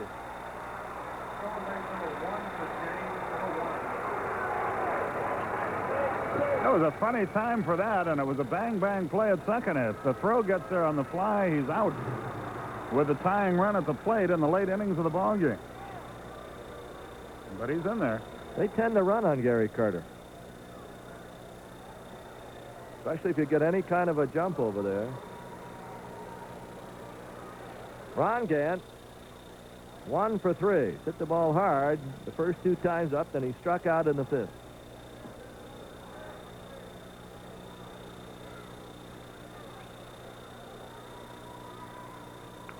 Foul away. Raines wanted to be called Rock, not Rocky. I'm sure some players said, you know what that sounds like? A little slow on the upbeat. But now it's back to Tim Raines. A runner at second base. We're in the bottom of the 7th, and Atlanta trailing 6-4. Murphy would be next if Gant could keep it going. Right to the mound. Boy, Gooden, in self-defense, throws out Gant. He made a good play. The Braves strand a runner. We go to the 8th. 6-4 New York. In the 2nd position. Baltimore 2, Minnesota nothing in the bottom of the 6th. And Texas 3, Milwaukee 1 in the 5th. Here it is 6-4. As we go to the 8th, Gary Eve is a new pitcher, and here's Skip. Okay, Ernie, thank you. And you see the numbers on Eve. He will face McReynolds, Carter, and Howard Johnson here in the 8th inning as the Mets look for some insurance.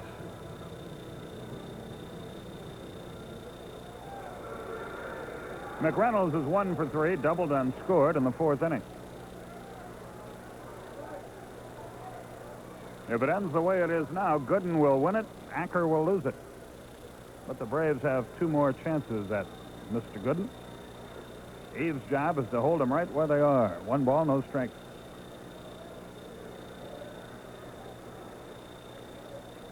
McReynolds was really a nice piece in the puzzle for the Mets when they got him a year ago. He's done a good job for it. He was a center fielder in San Diego, but he's just taken to left field like a duck to water in New York. A ball and a strike to count. Simmons trying to hold up Eve and slow him up a little bit. Good curveball.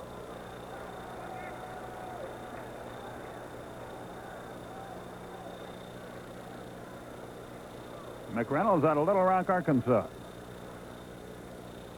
Hit 276 last year, 29 homers, 95 RBI. 2 balls, 2 strikes.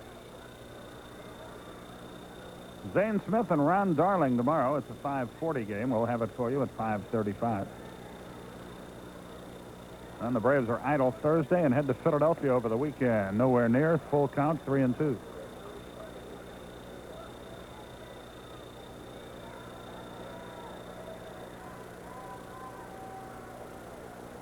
Payoff. An insurance run is aboard with nobody out. Eve out of Monroe, Louisiana. Last year was 5-4 at Durham, 2-5 at Greenville.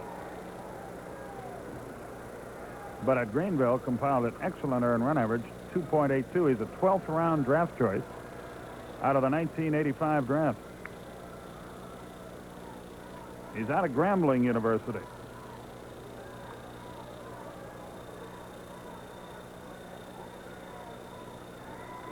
Carter had a good cut but fouled it off. Gary has homered, walked, and popped out.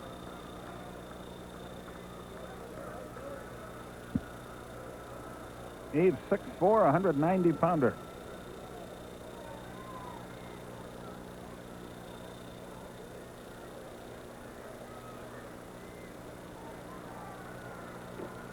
Curve high and inside. A ball on the strike. McReynolds 2 out of 2 in the stolen base department. Ted Simmons does not throw as well as he did at the apex of his career, so McReynolds could take off at any moment. And to that end, Eve chases him back to first. Davy Johnson doesn't miss many of those tricks. He knows who's playing, who's catching, who can throw, who can't. About every manager is aware of that. There he goes, a little tap. Let's see if he can leg it out. He will. The hit and run work to perfection, and runners are at first and second with nobody out. Carter chased a terrible pitch, did his job, and is rewarded. He gets an infield hit on that little roller. I believe he hits a good pitch. Let's watch. Yes, low and away. Runge was coming over, but even if he wasn't, he's not going to make that play.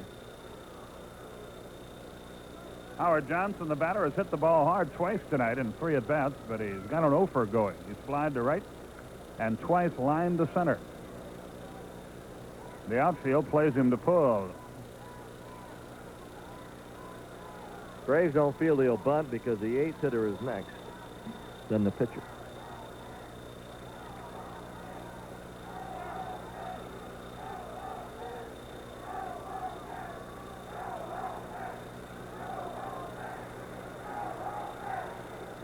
Eve gets the sign from Bruce Benedict. Fastball, base hit, left center field. A run should score. Carter will stop at second. It is 7-4 and still nobody out. Well, I just told you, Johnson hit 2 vicious line drives for outs. They hit that one right off his thumbs, but it's an RBI single. Yeah, Eve has had no luck. An infield hit, now a little blooper over short, but he did walk the leadoff batter, who scores easily. The story is you walk the leadoff man, he scores around 70% of the time. Charlie Palaio up for the second time in the Atlanta bullpen as Kevin Elster stands in. He's 3 out of 3. And Doc Gooden moves on deck.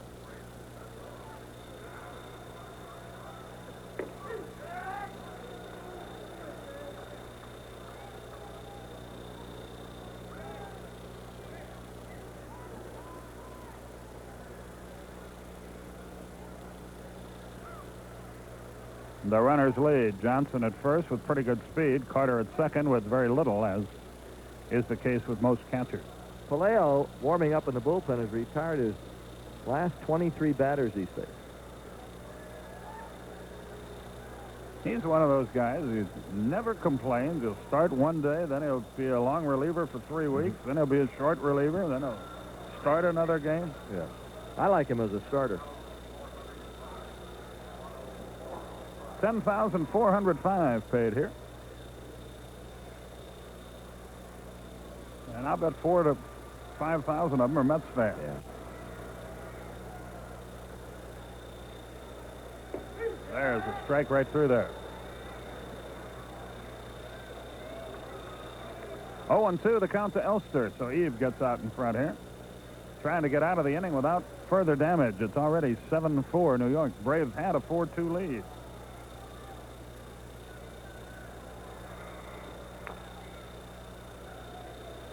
Elster fought it off. It's still 0-2.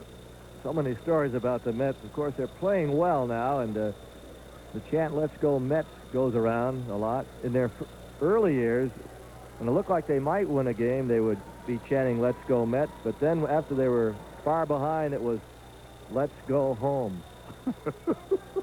That's true. Simmons blocks it. Last year, Elster hit .310 at Tidewater with 74 runs driven in.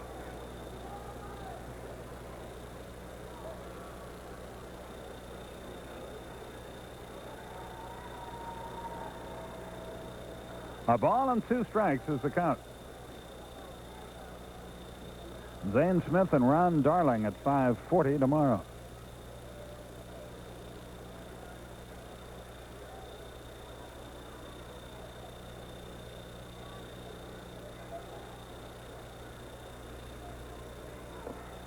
Started to go, laid off the breaking ball. It's 2-2. Read an interesting story about Elster during the offseason, in which he said that he was his own worst enemy when he first came up to the Mets. He tried to be super cool and pretend like it didn't affect him to be in the big leagues. Base hit right center. Yet another run figures to score. Murphy's got a shot at him, but he throws toward third instead. Carter scores. It's 8-4, and it's not getting any better. In fact, Elster incurred the wrath of his teammates a little bit because they didn't figure he should try to be so cool. He went with a pitch and dropped it in right center field. The Braves will end up behind now by another run, making it 8-4. And we're going to have a pitching change. While Charlie Palaio comes in, we'll break away for this message.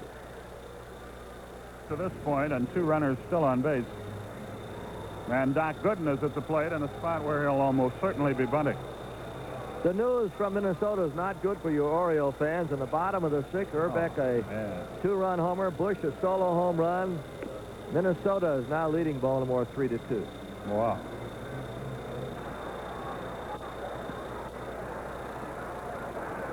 Well, I guess we should be thankful because somebody's going worse than we are. Gooden bunts down the third baseline, picked the right spot. Palaio was breaking toward the line. Oberkfell was going back to cover third base, but the bunt rolled foul. It's 0-1.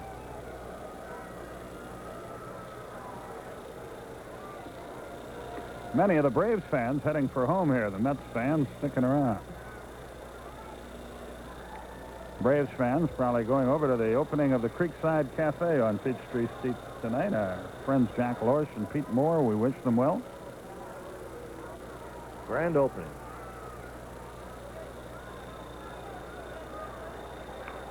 The bunt on the third baseline, foul again. This guy is a terrific athlete, not just a great pitcher.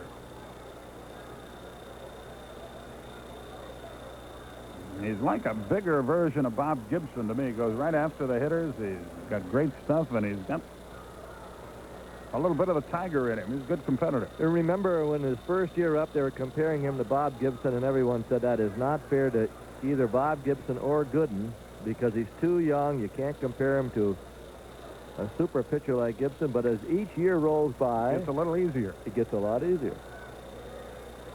He still hasn't had the chance to put the numbers up there that Gibby has done. Willie Butt 0-2. He's showing it. And he does back to the mound. They got to play at third. Palaio in time. That's the only out they get. So Johnson is retired. 1-5. He tried to bunt it up toward third, but he bunted it right back at Charlie Puleo, who went to third, and Johnson is fourth. I think all Gooden was trying to do was keep the ball fair that time. The first two times he really tried to get it down the third base line. Mookie Wilson is 1 out of 3. He has scored 2 runs, driven in 1. He has also walked. His one hit was a double. In fact, it drove in what will turn out to be the game-winning RBI unless Atlanta stages a huge rally here in the late inning. Curve low and inside, 1 ball, no strikes. 2 on, 1 out. Elster at second. He's 4 out of 4. He can be as cool as he wants after tonight. Yeah. But it was refreshing. The article was that he admitted that he was scared to death and trying to run a bluff. Pop foul back and out of play. A ball and a strike to count. You're not human if you don't feel a little nervous coming up here and playing in the major leagues. These are the best ball players in the world. And if you're not human, as a young kid, you try not to show that. Yeah.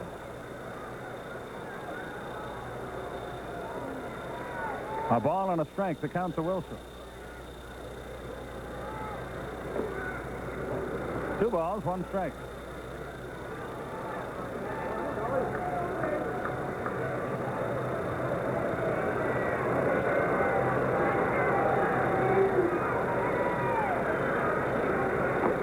It's high. 3 balls and a strike.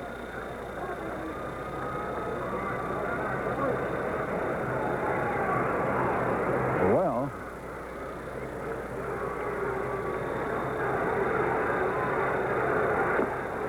they're loaded. And the way this is going, I'm starting to wish I was. Here's Tim Tuffle.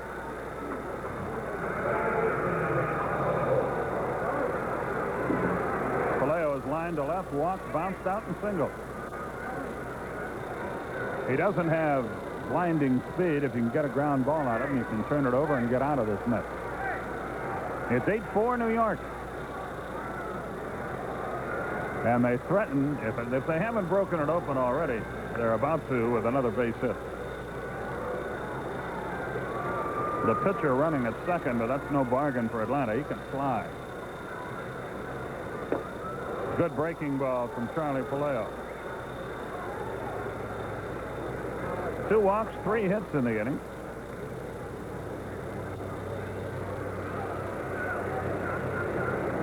Puleo has retired 1 and walked 1.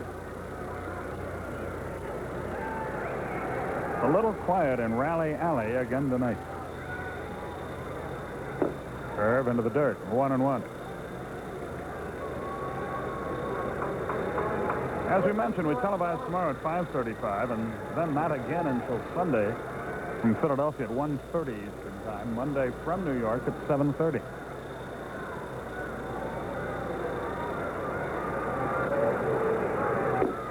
Curve caught the corner, 1-2. Tuffle is in the hole. Hernandez is next.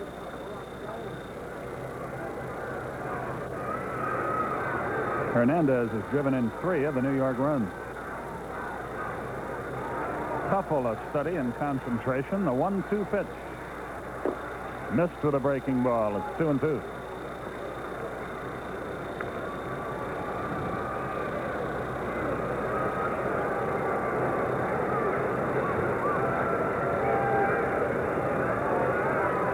Puleo works in a hurry. He's run it full, 3-2. There's 1 out, and the bases are full of Mets. Charlie trying to get that breaking ball on the outside corner. He's missed with the last couple. Let's see what he throws next. The payoff pitch to Tuffle. He walks in a run.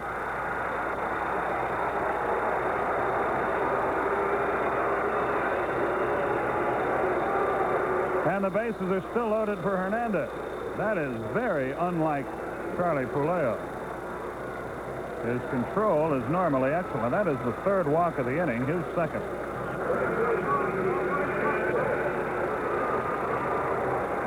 Keith Hernandez, the batter. It is 9-4. We're in the 8th.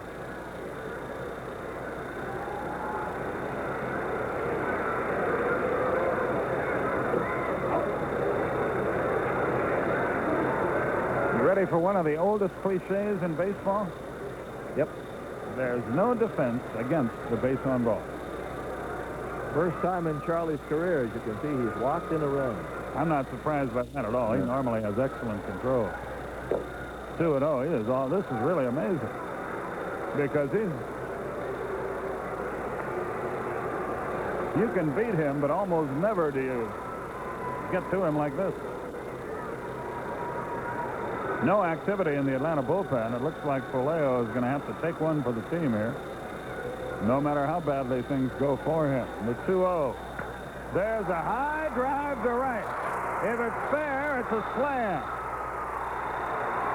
Grand slam, Hernandez. It is 13-4. It was 2 balls, no strikes. He threw him a fastball. He had to throw a strike. And everybody in the park, especially Keith Hernandez, knew it was coming.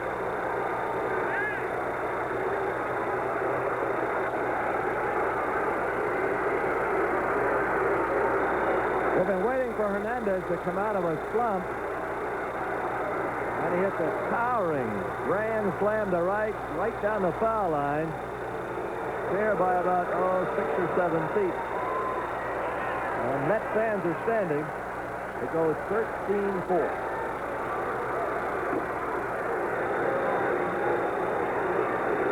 It's almost like getting ready for the NBA playoffs. That's 11 unanswered runs by New York.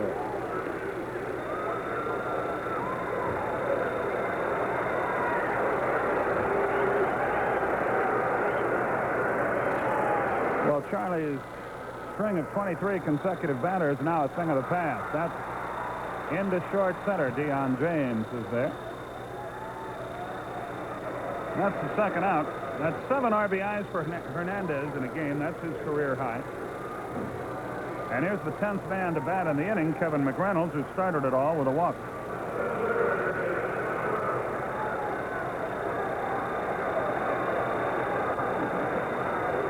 (13-4).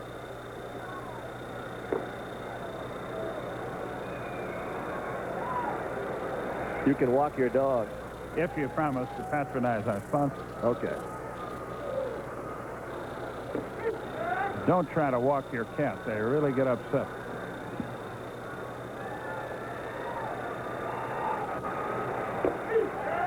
One and two, the count to McReynolds.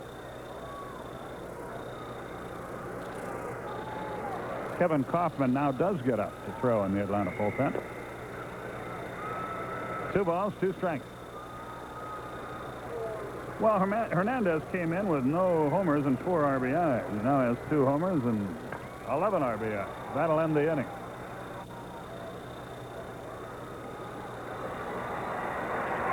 Seven runs scored. 1, 2, 3, 4 hits. No errors, nobody left. We go to the bottom half of the 8th inning. New York. And Gary Carter, I think that's the only change. And it will be Murphy, Griffey, and Perry in the bottom of the 8th. There's Perry.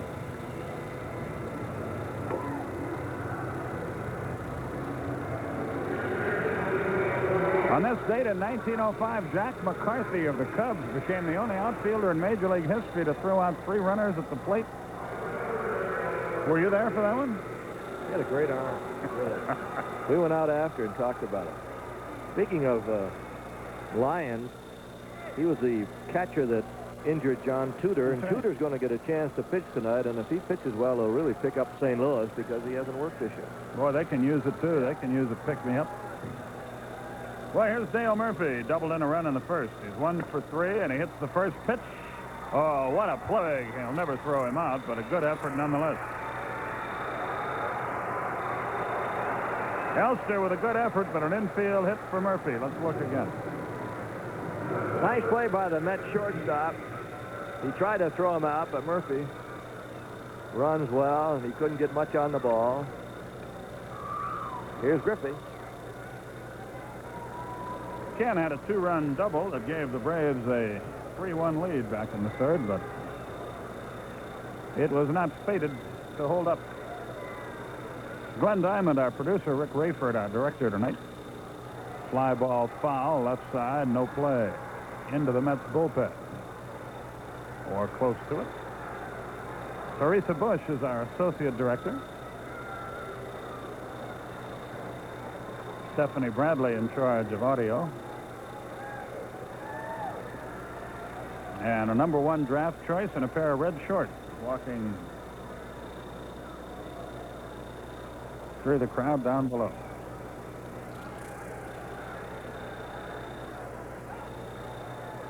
Griffey waits. Swung late, fouled it into the upper deck. Can't beat fun at the old ballpark. Tour time. They were at third base in the third They inning. Over by first now. Bless their little hearts. Yeah. 0-2, the count to Griffey.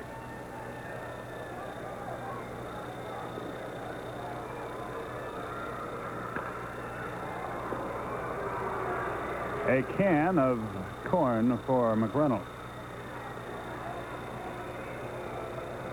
So Griffey is retired. Gerald Perry is the batter. He's 0 for 3.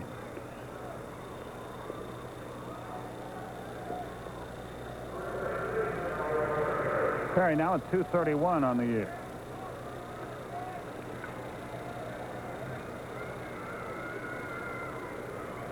The Braves will fall to 11 games below the 500 mark when this one is over. Howard Johnson cannot get there. 0-1.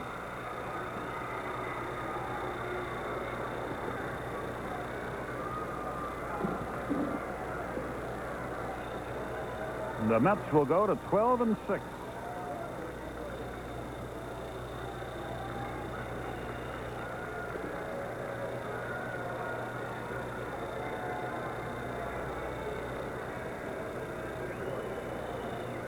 If you want the Braves' problems in a nutshell, I know this is negative, but I don't know what else you can say.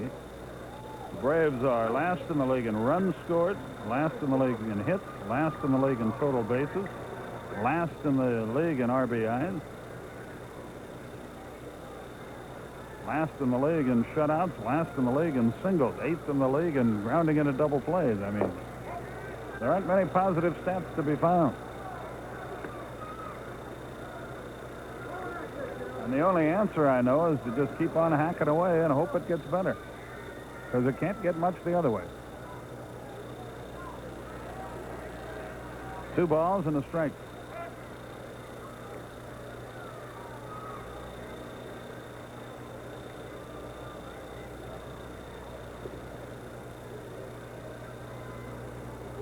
Runner at first, 1 out. Ground ball headed for right field, base hit. Murphy will stop at second, down by 9 runs. So 2 are on with 1 out for Ken Oberkfell. That's 8 hits off Gooden. Well, you see the line score there.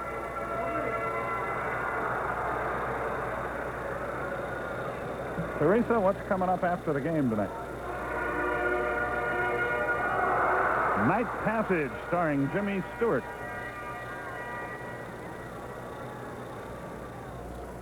The story of people passing at night, I guess. Passing in the night. Like 2 ships passing in the night. 2 ships, passage in the night. Let me write that down. Very nice. And this, folks, is only the 17th game of the year. Well, I wore my lucky hat. It was victorious on Sunday. Have we had a shot? I assume we've had a Yes, shot of we it. did. It's going back in the ash can tonight. Lois will be thrilled, no doubt. Yes. There it is, as pictured here. My plantation hat. Ernie has the hat. Looks like it's going to be 1-1. I'm the pretty one, and Teresa's wearing the headset.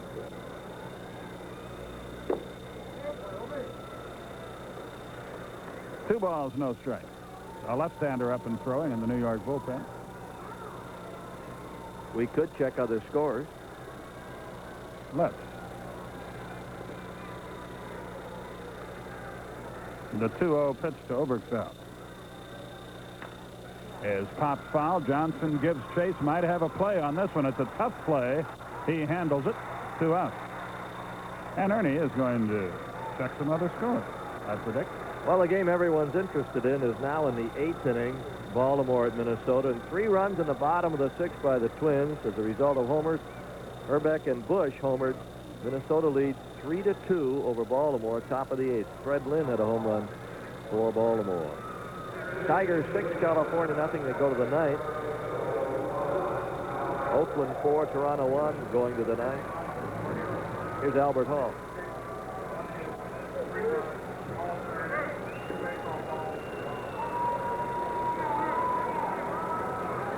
So Gary Eve went no innings, allowed 3 hits, a walk, 4 runs. Palaio an inning, 1 hit, 2 walks, 3 runs.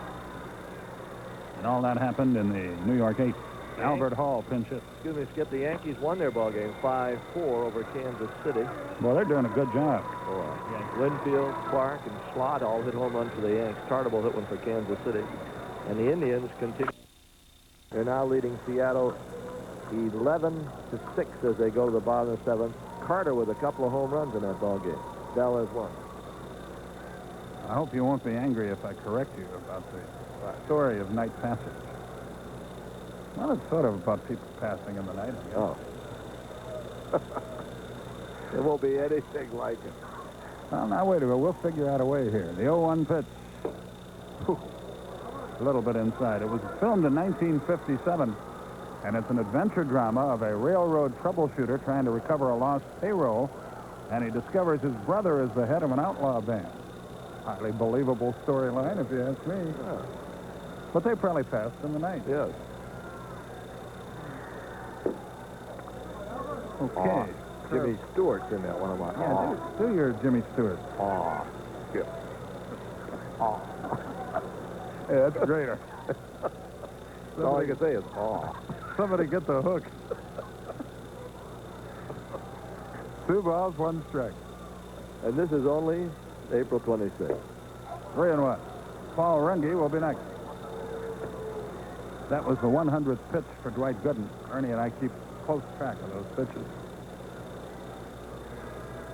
I don't know how Pete does that. That's amazing.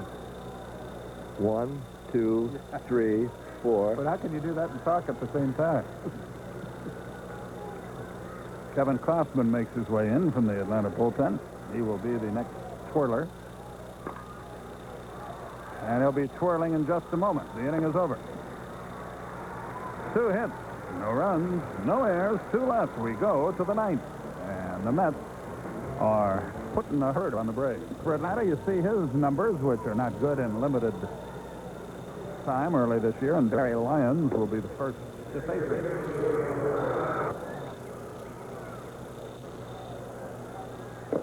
Fast strike to Lyons, 0-1.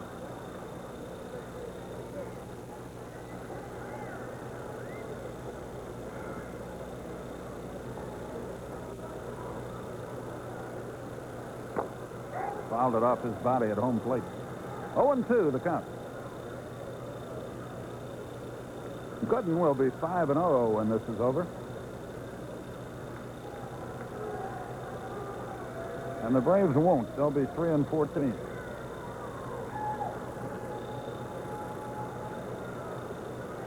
And Toto, I don't think we're in Kansas anymore.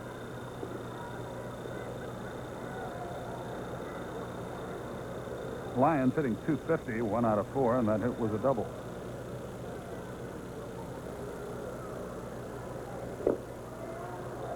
Did not look good at that curveball. Got a final now on Cincinnati, Montreal. 5-2 the Reds. Saski and Davis home run Cincinnati. Galarraga hit one for Montreal. And Houston and Philadelphia, 2-1, bottom of the 6th. Houston, Raleigh against Scott. The Cubs failed to score top of the 1st against the Dodgers. Maddox against Leary, and the Cardinals failed to score against San Diego, top of the 1st. Tudor against Shaw. Howard Johnson is the batter. He's 1 for 4, an RBI single.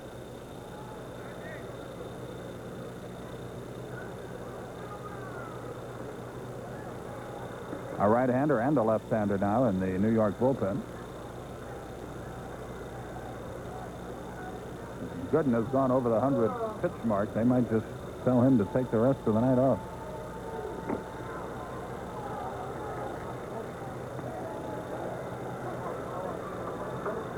Two balls, no strikes. 13-4. Gene Walter is the left-hander. Jeff Innes, the right-hander for New York.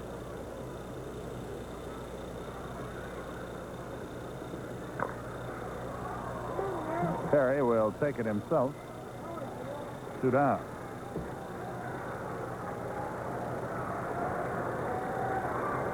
And here's Kevin Elster, who's had a career tonight. He's 4 out of 4, 2 RBIs, 2 runs scored, and a double.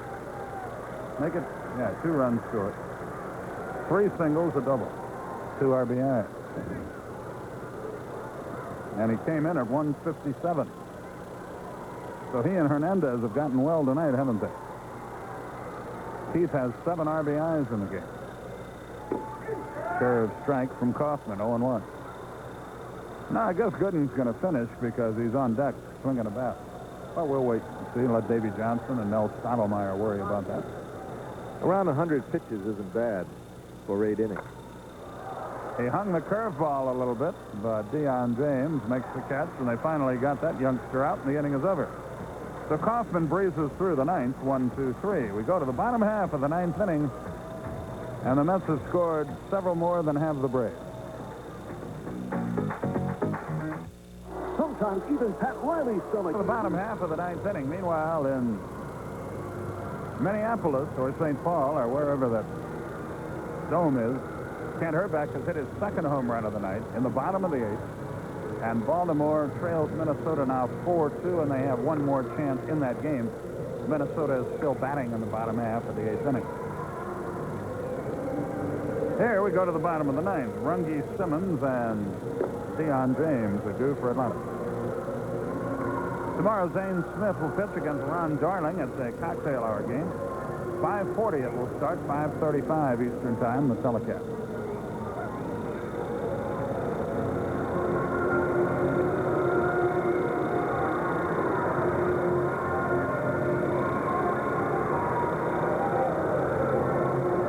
Night Passage with Jimmy Stewart is next. Jimmy is warming up in the bullpen even as we speak. You sort of look like that when you go. I've been told that.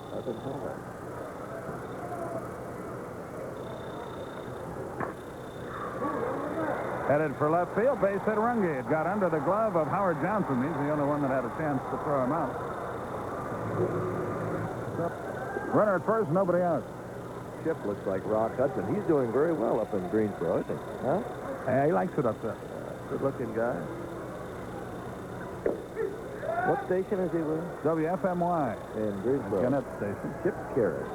Doing very well. Grandpa's got to be really happy. I know that Dad is.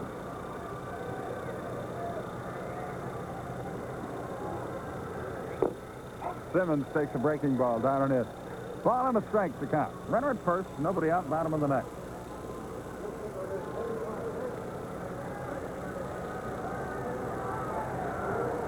Neither one of us could convince our sons to seek an honest means of employment.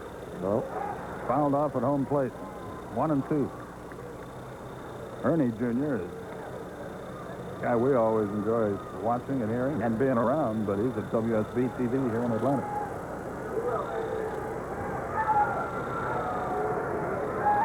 A ball and 2 strikes.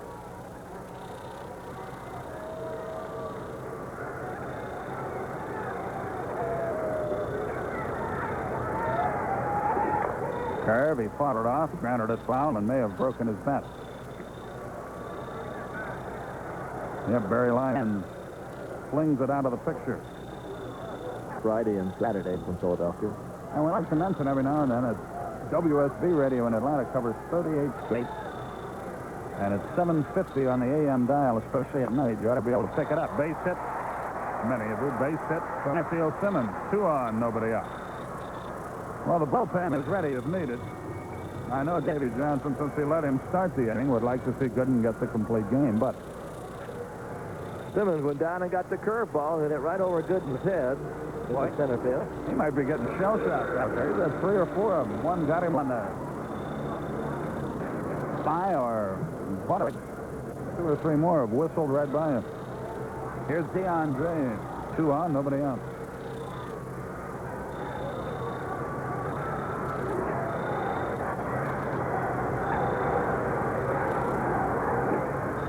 Well, he's still got some velocity. 1 ball, no strikes.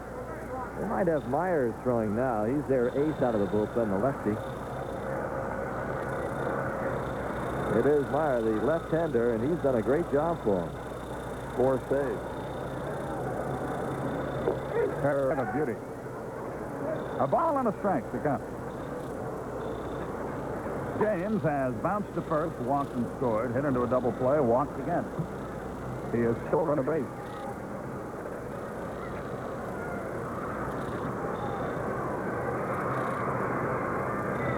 Fastball, ground ball, deep short. They're going to go to third. He is out there. Elster with a pretty good play. Figured he couldn't get the double play, so you get the leading lady. That's one you don't score very often. A 6-5 force play. That retires Runge. Simmons moves to second. And James reaches on the fielder's choice. That's not too shabby. He was 2-2 against Atlanta lifetime coming in here. He will go, you look this one up, he'll go to 15-2 on Tuesday. Yeah, right? Whoever keeps track of that kind of stuff ought to be in the home. Ron Gant, the batter. He's 1 out of 4. And he corks one to center. Mookie Wilson is there, though. He's got it. Gant hit it hard. And Dale Murphy is the batter. He's 2 out of 4. He's driven in a run. Gooden mentioned that if he doesn't strike out 10 or 12 guys, it disturbs him when somebody comes up and says, hey, what are you slipping or something? He just wants to be a good major league pitcher. He says, I don't try for strikeouts. They'll come in certain games, but he's feeling fine. He thinks he's going to win 20 games just about every year. That's maturity, too. Yeah. I guess when you're a young kid, you're macho. You want to get all those strikeouts. Now you want to let your teammates help you. Because every pitch you don't have to make may add, you put them all together, may add a couple more years to a very lucrative career. 1 ball, no strikes.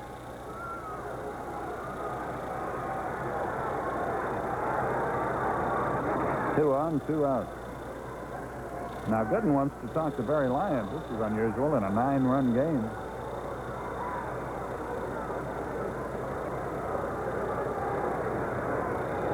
Maybe they're double-checking the dinner plan. You know, you're having a good year when you can win the ball game 2-1, 2-0, and then if you don't have your good stuff, you can still win a game even though you give up 4 runs, and that's what's happening with Gooden here tonight. His teammates have gotten him 13. Closer game, he would have been out of there. Just missed. James at first, Simmons at second, 2 out. It's New York 13, Atlanta 4. Like Fernando Valenzuela has difficulty pitching here.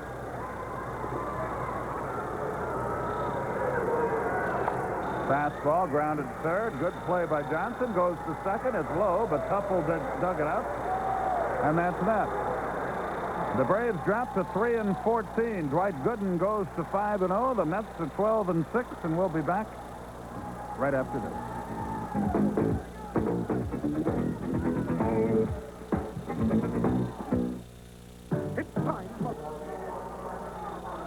Well, the Mets hammer the Braves 13-4. Ernie has the total. 13 runs, 12 hits, 1 error in New York. The Braves 4 runs, 11 hits, no errors. Gooden 5-0 now. Acker the loser 0-2. New York stranded 4, Atlanta 8, and Mookie Wilson had the game-winning RBI. The Braves had 10 hits. A correction. And tomorrow, again, Atlanta will try to get back on the track or get on the track. Dean Smith will pitch against Ron Darling at the 5:40 game. We'll have it for you at 5:35 Eastern Time. Next on the Superstation, Night Passage starring Jimmy Stewart, as I'm sure you could tell. That comes along next on CBS. For Ernie Johnson, Pete Van Wieren, Billy Sample, and our CBS crew from the stadium, it was not a pretty sight if you're a Braves fan. 13-4 New York. So long, everybody.